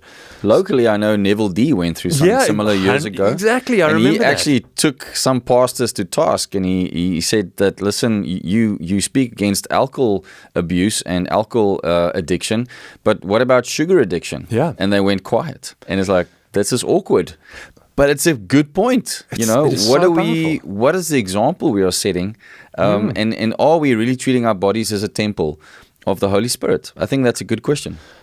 And what does that look like? I think the answer to that, if you look around you, is no. And we can do better. So that's my message. We can do better. Come on. And in the last video that I posted, this could have been a few days ago on this, I said this is not about ego. This is not about vanity. It's about longevity. That's it at the end of the day. We don't have enough energy, some men, to even get out of bed in the mornings. Now, why is that? So where are we getting it wrong? And we're living in a day and age where there is information everywhere. And there are people that you can trust that will share the right message with you in the right way, not to try and make a quick buck or try to just get in there and share as much confusing information as possible, but who would want to walk a journey with you into a space where you can be the best version of yourself. And you think, oh, it's impossible. I weigh 150 kilos. How am I ever going to turn that around? It's possible. I got to the point when I did my turnaround, I was just over 100 kilos. And I like this, my wedding photos look very different to the way I look now. And it was at that point. I'd love to see that. And it was at that point where I made the choice. I'm like, no, man. This isn't right. And as I mentioned earlier, where the journey started. So I started by knocking off 20 kilos. And now I'm a completely different person. I look different. My family blamed my wife. They thought that she wasn't feeding me. We give you a year with this guy. Your first year of marriage. And then you don't feed my child. It sounds like a Mediterranean family. Yeah, Why are you not feeding him? Why? Where's the food? So I'm like, no. This was a conscious choice. This is a collective choice. Let's get practical. Yeah. What did you do in the beginning? Is it the basic stuff? You cut sugar, you cut processed anything, you cut bread. What did you do?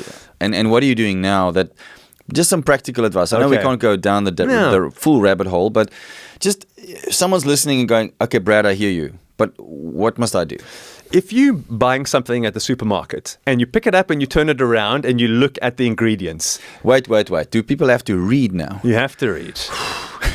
And this, my friend, is the problem that we have. I know. Because it's if I don't look, I don't see. And if I don't see, I don't know. And if I don't know, I can't do. I think that's not acceptable anymore. One of our biggest problems is head in the sand.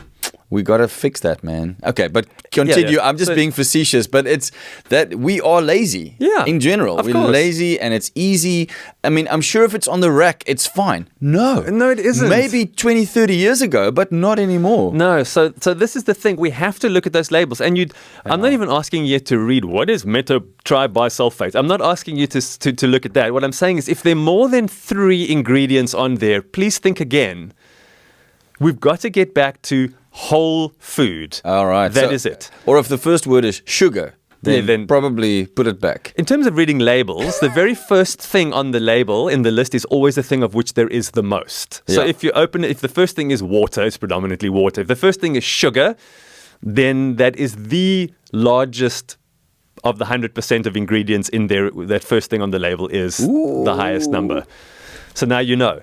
So if you're looking at that label and there are 3 or more ingredients on there, you really shouldn't be eating that. Wow, 3 or more. Because now we're talking processed food, and our bodies are not made to eat processed food. We have not evolved. We just should not be eating processed foods. Our bodies aren't made to do that. So that's why we're running into all of these problems. We don't have the correct enzymes to be able to break down these things, the proteins. Our bodies don't know what those things are. So suddenly, why are all my kids suddenly allergic to everything? Because you doesn't know. Foreign invader. What is that coming in your body? Your body doesn't like it, so your body wants to get rid of it. And kids seem to be way more allergic than they used to be, way more chronic diseases. I mean, I think, people have their opinion about RFK, but I think he's got something that he's fighting for that I think is necessary, and we need to wake up. I tend to agree with that, 100%. I like the stuff he talks about. Yeah. Do you follow Gary Brecker as well? Yeah, I check out some of his stuff as well. He also has a similar message. Okay. Yeah, so just to go back, we got to get back to whole-made, so shall I try that again? God-made foods for a God-made body. What is that exactly? And where do we find it? So you go to the supermarket and you see the part there where there's where it's actually fairly inexpensive, the fruit and veggie section. Okay. Have you seen you can buy a whole big massive bag of sweet potatoes and it's really not that expensive. It's way cheaper than the processed stuff in the aisle. So we get back to raw foods. I'm not saying you have to eat it raw, but that would certainly benefit you a lot, which is why people get so sick in wintertime, is because we don't eat raw food. We just eat lots of cooked hot food. So whereas we eat lots of salads and all sorts of stuff in summer. Anyway, interesting. I digress. Okay. So I can hear there's a lot of information. Yeah. So simply put, get back to natural food. So that means it needs to look on your plate like it did on the shelf and like it did coming off the tree, that kind of thing. And we did vegan, plant-based for several years just to see what is this like? What can we do in our bodies if we cut out all animal products? It was a very lonely time. I can imagine. And every time you walk past the biltong aisle. but that was just necessary to sort of see what effect do these things have. Okay. So let's sum it up as quickly and as simply as I can. We keep it down to whole foods as much as you can. And when it comes to meat, try and go for the hormone-free, free-range versions. Yeah, but that's expensive. Then you eat less meat. Then instead of eating meat every night, you eat meat every third night or in every third meal. And then you make sure it's free-range and antibiotic-free and grass-fed. That way you're not taking all of these things, Heinz, don't even get me started on the hormones, into your body. So those are the things we don't want to put inside of our body. Yeah. So whole foods and free range. Organic food, well, here on your side of the world, you get quite a few amazing organic markets where you can pick up the organic food. But for the majority, it isn't. So rather, instead of saying, I can't get organic, so I'm not going to eat an apple, rather just eat the fruit and veggies from the local market, even if it isn't organic. Get that in your body. Yeah, it's difficult. I mean, even my wife also does a lot of research, and you hear all these stories. I mean, I've listened to some of the things she's listening to, and sometimes you get to the point where you go, well, what can I eat? Because now you've got some people say, no, do the carnivore diet because all the veggies and things are sprayed with insecticides. So you don't want to eat that because it's going to get into your body. But then there's people who say, no, but meat, blah, blah, blah. So what do you end up eating? So it's very difficult. Yeah. But I think the main point is we need to move away from, like you say, the processed, sugar-filled, bad for your body stuff. Get back to the whole things. And maybe what we can do is on this message, I can share some information or links to what you guys are doing so that people can get more information and go to the right places. Because ultimately, we want to get practical. I think it's not just, it's good to talk about it, but, we need to move into practical things. You said something now, which I think is important, where you say, oh, but, what about the fruit and veggies and insecticides and herbicides and all of those things? Absolutely true. So peel the veggies if you can and get a good veggie wash and just wash it because water ain't going to cut it. So you can do those things. Those are practical things, and at least you're making an effort. But our food is not as nutritious as it used to be. You mentioned earlier on it's not what it used to be years ago. Yeah. So the soil is not as enriched as it used to be. And that's why supplementation is necessary. So the big question is like, what do you take? There's so much stuff around. So, do your homework and find out what works for you, but go for whole food supplementation where you're not pumping little chemicals back into your body to try and supplement, but whole food supplements. So, organic whole food supplements where the stuff you're taking in is actually food, but it's just in an appropriate quantity to boost whatever it is that you need to boost inside of your body. And while we're on the subject, what do you use? Where do you go for those supplements? Yeah, so I'll tell you what I take every day in case you're curious. So they all come from the same company. Curious. Yeah, so I'm making you curious now, I hope. So I take a thing called barley grass. Okay. I take that every morning. It's barley grass powder. I drink that every morning. It's kind of my job because I wake up so early for breakfast radio. So I kind of prep that and get it ready and whatever. It's just in a shaker bottle, shake it with water, and it's already there. So it's dehydrated. I've heard of that. Dehydrated barley grass juice. What does that taste like? I've been taking it for so many years. It's green and it doesn't necessarily have a bad taste. It's not a chocolate milkshake, but I mean, it's a good supplement. Okay. Yeah, it's a good start to the day. Yeah, it's a great start to the day. So I take that, and then I have something specifically for the prostate, which I think is very good, particularly as we head over 40. Yeah. To have those prostate checks. And that's another thing I just want to mention to the lads. Check out your numbers. Find out. Don't say, well, if I don't find out my numbers, my PSA numbers, and how my prostate is doing, then I don't know, and then I don't have to worry about it. But ignorance is bliss. Yeah, don't go there. So rather just get it checked out and know. I had mine checked out. My doctor said, your PSA levels look like that of a teenager. Nice. So I felt good. I must also give credit to the supplements that I take, which are specifically to do that, to prevent the enlargement and to help with the testosterone levels, which interact with the estrogen, and that affects the PSA level. So make sure you know your levels for your prostate, lads. So I have something that I take for the prostate to make sure that doesn't grow any bigger than it needs to, because it just grows and grows and grows until you've got a lemon-sized thing sitting inside of your body, which is the natural size it can be, and that can lead to some issues. So let's keep it as small as we need to keep it. All right. So there's something for prostate, and I take omega fatty acids, omega 3 and 9. And what else do I take? Probiotics. So that's ensuring that the what's happening in my gut is essential, and that's another conversation we need to have around the gut. Thing. Very important. And then if I to make sure that I'm a regular guy, there's also some a herbal fiber blend that goes in there as well. But that's just because that's something I struggled with in my life when things were going really badly, was my colon and some irritable bowel syndrome. So I was able to sort that out thanks to good supplements and some good direction and good wholesome living. Able to get that out and get that sorted out. So I take that as well. And getting to the point where I had a little bit of a back niggle the other day, like, what's going on? You know, my age, is this normal? What's normal? I don't know what's normal when you're almost 50.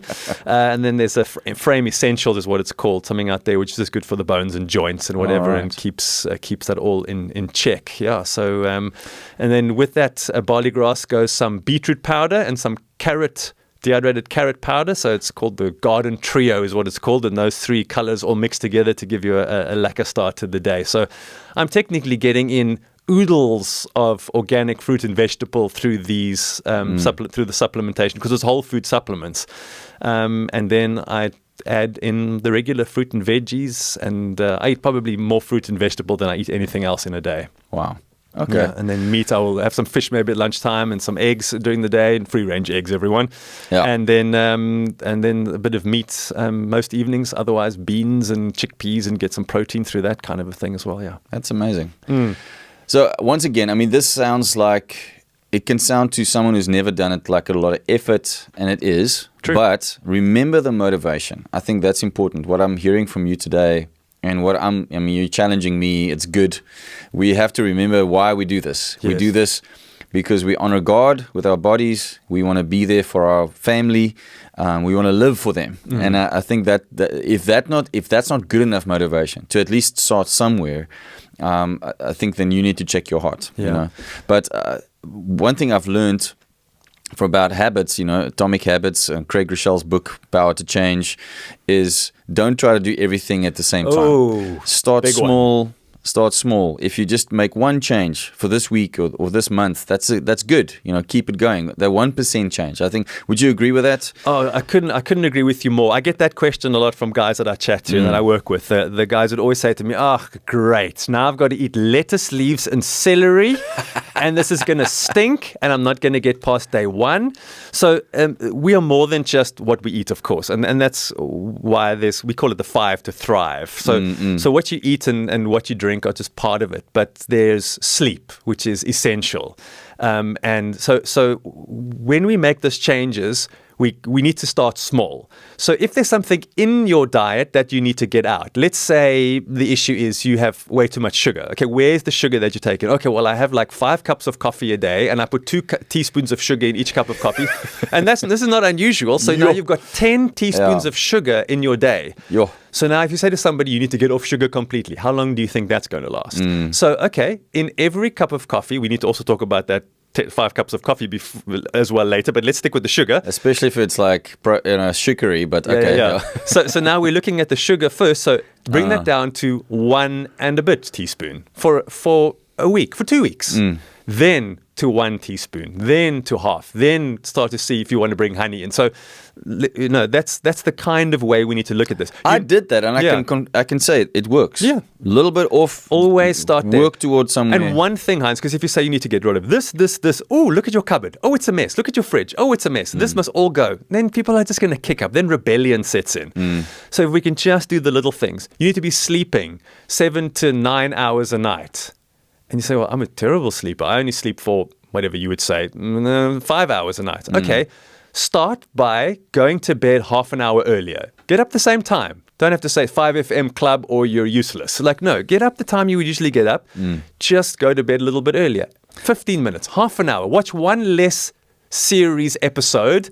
Stop the doom scrolling before sleeping. Yeah. And say, okay, what can I do differently? What do I need to stop or change or add to be able to go to bed half an hour earlier than I did last night? Give it a go and make those small changes. You need to be drinking at least 2 liters of water a day, 8 glasses or whatever or more. I can't do that. I only drink 1 glass of water. Okay, well then have 1 glass and then a half of another glass. That's not that hard. Do that for a week. Oh, it's easy. Yeah. Then you'll do it again and again. And I know that I'm capable of way more than I thought I was. I decided one time, my wife and I said, let's challenge ourselves, like really challenge ourselves. Let's do 75 hard. So we did 75 hard. What does that mean? So 75 hard is this program that was developed a few years ago by a guy called Andy Frizzell, Canadian guy. He called it the Ironman for your mind. So he gives you these tasks that you have to perform, and you do those tasks, and they're very hard. And if you can do them without fail for 75 consecutive days, it will change what you believe about yourself and your capabilities. So every 75 hard. So 75 days. That's a lot of days. So you have to take a photograph of yourself for guys, like shirtless, and for the ladies, like in your undies or however you want. It's only for yourself. You don't share it with anybody else. Yeah. Take a profile daily pic of yourself. You have to do 2 exercise sessions a day, minimum 45 minutes. One has to be outside, even if the weather is like winter outside as we have it here today. So 2 45 minutes of exercise. A That's day. a lot. There has to be 3 hours minimum between the 2 exercise sessions. Okay. And one has to be outside. No matter the weather. Snow, rain, beautiful sunshine, whatever. And that's a thing to say for a Canadian, because the weather is quite extreme. Okay. And then you have to have 4 liters of water per day. You also have to follow an eating plan, but you have to stick to it. So it could be paleo, could be plant-based, could be calorie counting, could be the carnivore diet, could be whatever it is that you choose to follow. You have to follow it to the T for 75 consecutive days. Yeah. You have to read 10 pages, not of a novel, of a self-help book of some kind of motivational thing, something like that. 10 pages minimum every single day. You have to do all of these things every day. If you fail one of them, i.e. I read 9 pages, or I didn't stick to the eating plan, or I didn't take the photograph, or I only got 1 exercise session in, or you fail, you start again. You have to start from 0. Wow. You have to do that all for 75 consecutive days. And who keeps you accountable? You. You're accountable too. So my wife and I said we're going to do it together. Wow. And accountability, if you fail, you start over. Wow. So she rocked on, and on day 19, I woke up the next morning and I said, oh my goodness, I forgot to take the photograph I was supposed to take. I have failed.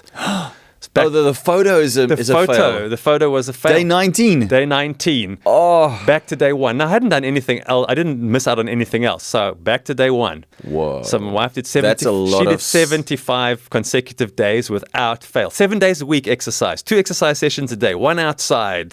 Minimum. And I was getting up at some crazy time because I got to get there before breakfast radio and I got to get it behind me. So I did my walk outside no matter the weather. So I had to start over. So I did 75 plus 19. You people who can do math, you do the math. And so that's was 94. So that was my goodness. So that was it, and that changed me. And you did it. You did it. Yeah. We both did it. And That's my wife said, "I'm not going to go back to something different. I'm going to stick with you till you get to your 75." So we both did the 93 days. What? And then that's crazy. No alcohol was one of the other things on there as well. And so, so you're completely clean and moving and thinking and working and planning. And boy, oh boy, you know how hard it is to drink 4 liters of water when you've never done it before. That's a lot of water. You make a lot of bathroom visits, I'll tell you that. And so I'm going again. It's me again. Here it comes with this. I had this giant bottle that I had to keep filling up. Well, now that's fashionable. That's a massive. Women are walking around with these big things. So that is what got me to a point of like, wow, I'm capable of doing really hard things. And then taking that same attitude even to my son and saying, let's start to do difficult things so that we can start to see what we're capable of. How far do you think you can run? How high do you think you can climb? How much water do you think you can drink? Sure. So starting to challenge whatever would be healthy and appropriate for him at his age. And that got us to the point of saying, to make these massive changes, I've done 75 hard. And although some people be like, okay, I just ran an ultramarathon. Great. I'm just saying I couldn't necessarily do that. It's a different kind of hard. Yeah. So this is what I'm capable of doing. Really hard things. So what do I need to get rid of in my life? What do I need to stop doing? And if I have to do it with a 1% atomic habit change, which makes the ultimate big change, then I do that. And that has been the journey. So when I'll give you an example. I was doing some research on the effect of caffeine. And I was asking myself, is coffee the best for me? So I did a detox with no coffee because I was still struggling with anxiety. Okay. And I had read this research that it said there are people who struggle from anxiety and depression, but to those who are chronic to the point of suicidal tendencies, psychiatric evaluation, they found in those tests that those particular people who struggle with anxiety or depression to that level are excessive caffeine users as well. So that was playing a part in their mental health. Okay. So when I was done reading that research, I said, I think I need to get rid of this because I'm struggling still with anxiety from time to time. Let's see if this can sort me out. Interesting. Day 1 of the detox, I'm in the fetal position in my bed with a headache that is pounding that feels like my skull is going to crack open. It's rough. It was rough, the coffee right? detox is rough. No. So I pushed through.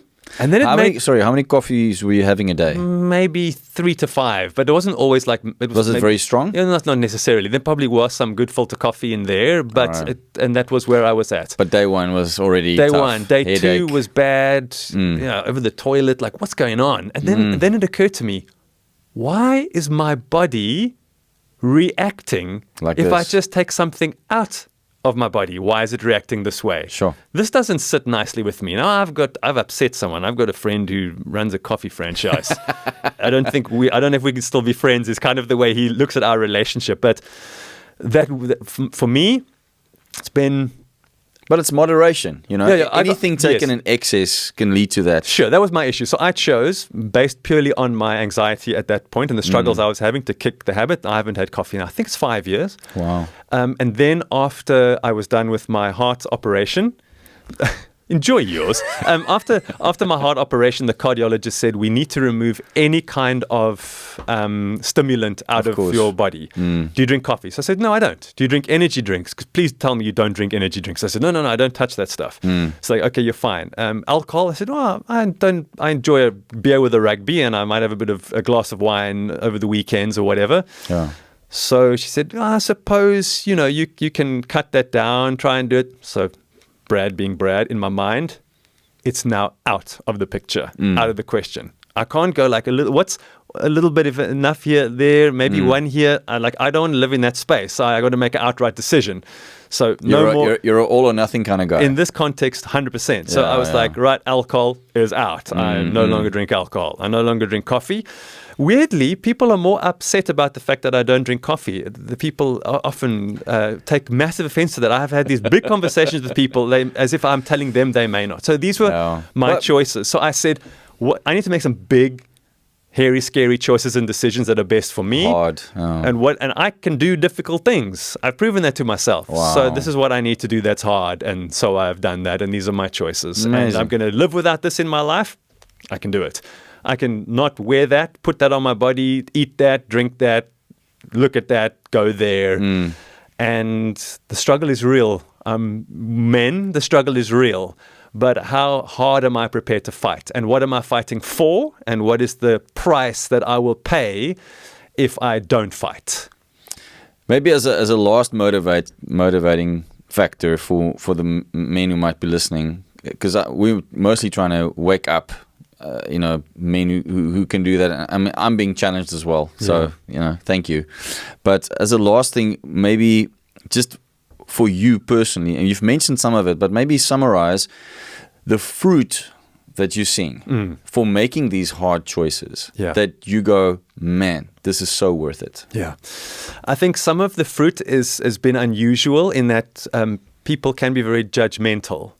And I don't know why. There are people who are doing things that are crazy, but they're considered to be fairly normal. So this might be a weird answer to a question of fruit, but this is one of the fruit that I've experienced. You see fruits on you mean how people react? Yeah, that fruit is the reaction of people to think that somehow I'm unusual when I'm not really doing anything unusual. I'm eating and drinking and having a great life and enjoying my family and my friends and Jesus, and there's nothing weird about what I'm doing just because I choose to say no to certain things. So I think it does stem. My thinking is it stems sometimes from people's own guilt feelings. Not that they're doing anything wrong, but I think that's often where it stems from. So I've had people say, we'd love to have you over, but we don't know what to feed you. You're weird.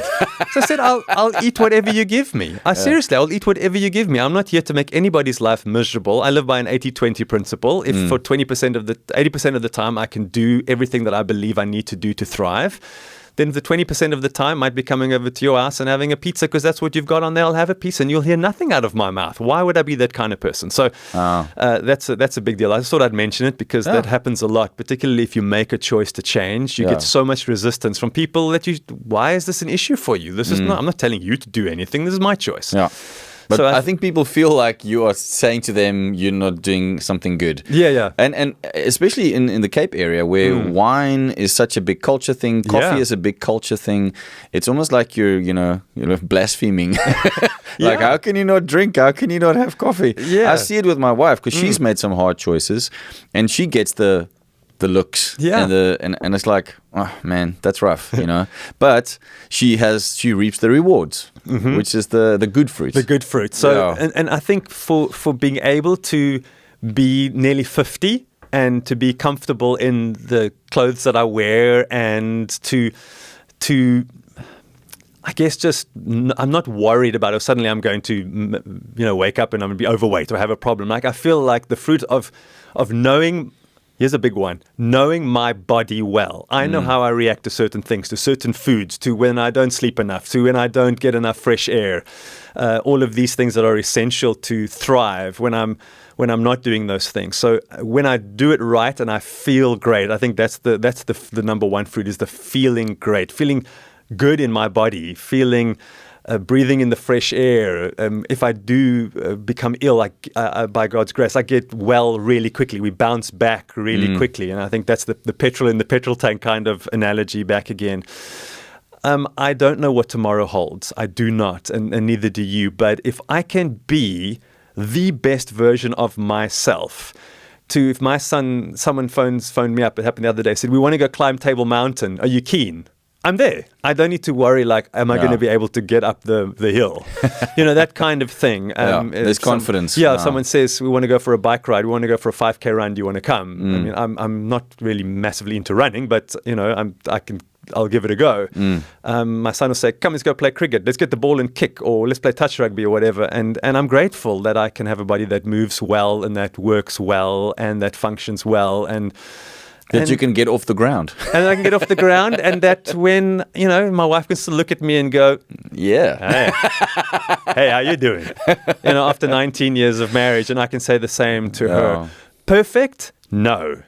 Going to be on the front cover of a magazine? No. That's not what I'm striving for. That's not the point. So I am who I am, and is this the best version of me? And am I honoring God with my life? And I want to be around to hold great grandkids one day, God willing. And if this is the price that I'm going to pay to get the most out of this life, then I guess that's the price I have to pay. And I have to check myself continuously. But I find joy in this, and it makes me really happy.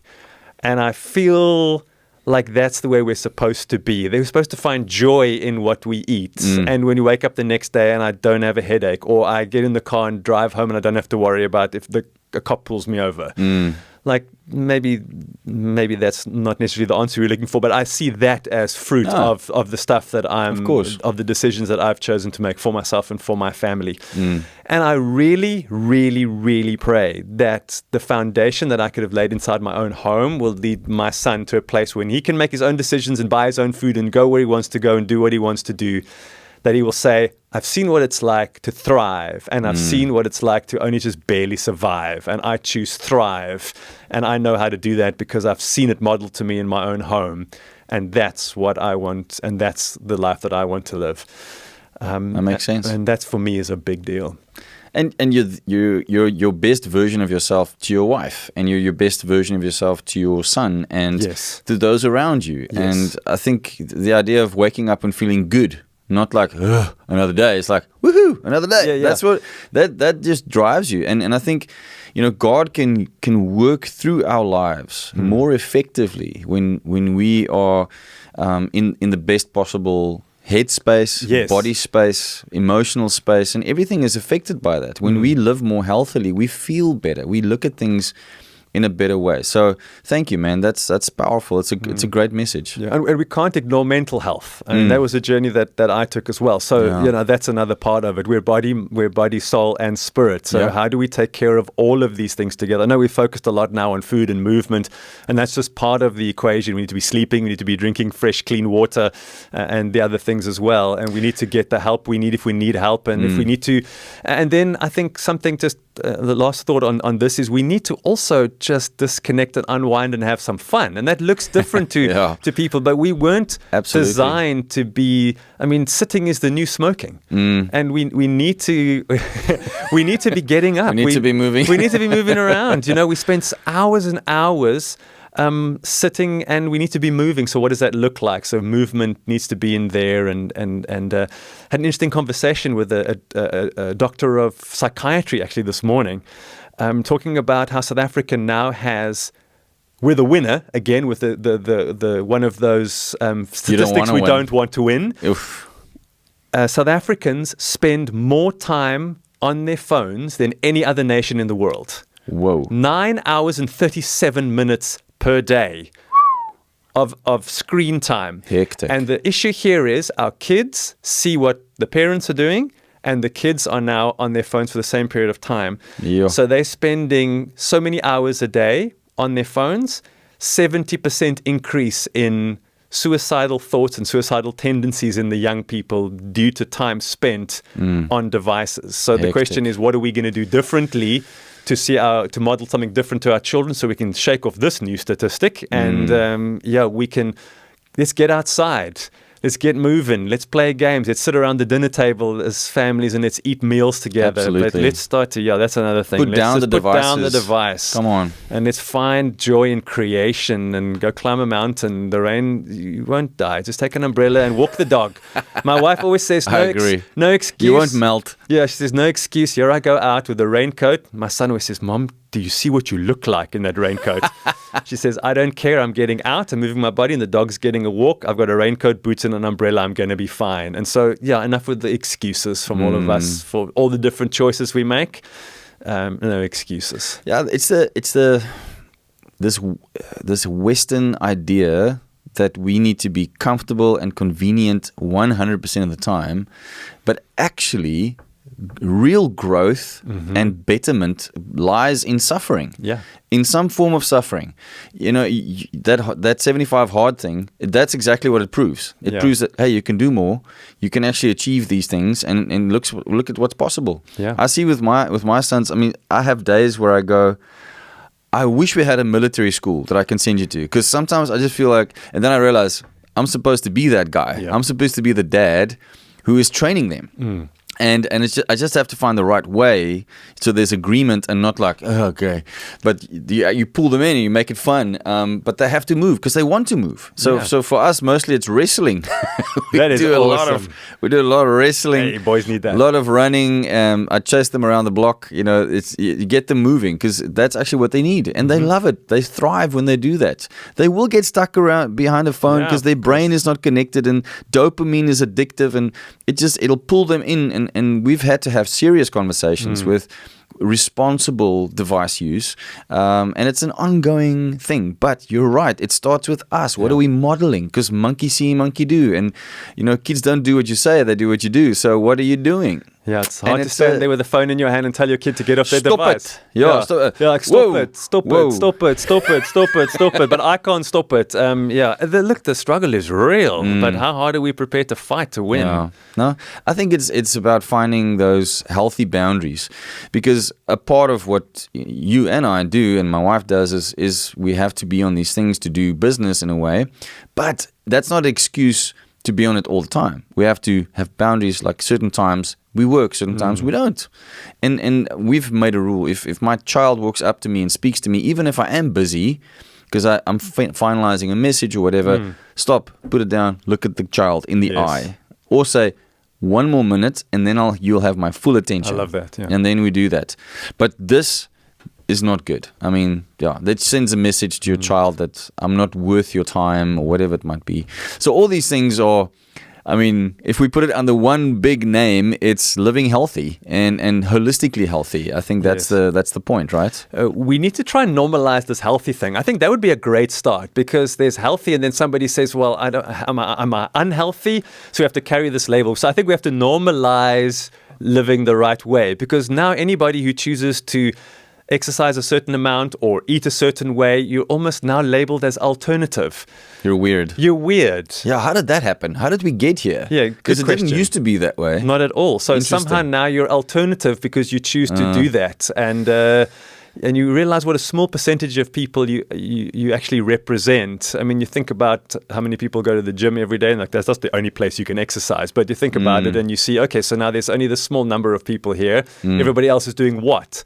And I've had conversations like, I don't do exercise, or, that kind of a thing. I'm not like a person who exercises. I don't do church, Yeah, I don't do exercise. It's not really a negotiable. This is how we are designed. So figure out what works for you. I don't like gym. Well, you can go for a walk around the block. You can, maybe you like dancing. You grab your wife or your partner and go and learn salsa dancing or something. Go and have some fun socially. Go and find ways to move your body. Whatever works for you, find what that is, as long as you don't make an excuse not to. Yeah, that's good. I love it. Brad, what an insightful talk, and so important. I think so timely for the world we live in and what's going on. I think this message is for everyone, but especially for those of us who say, hey, we're believers and we want to live a life that honors God. I think it's so important. So I hope there's some bells going off and decisions being made, and thank you for what you bring, thank you for what you do. May God bless you, your family and your ministry and your work that you do, and maybe we'll have another conversation. Maybe I don't want to put my head on a block, but maybe I'll try the hard thing. If you can do 75 hard, it'll be awesome. That's hectic, bro. Yeah, but you can do it. I'm challenged. Are you 40? I'm 48. I'm 48 this year. I'm 47. I'll be 48 in December. All right, so you're just a year ahead of me. Okay. Yeah. Oh. I'm challenged. It's good. Come on. But I definitely think our wives should meet. Maybe we should have a braai. I think that'd be very cool. I think there's going to be a lot to talk about. Yeah, cool. Thank you so much. God bless you, man. Thanks, Heinz. Appreciate it. Thank you so much for watching this episode of the In HeinzSight BoldCast. I hope you enjoyed it. I hope it empowered you, equipped you, and at least made you think about a few things you may not have thought about before.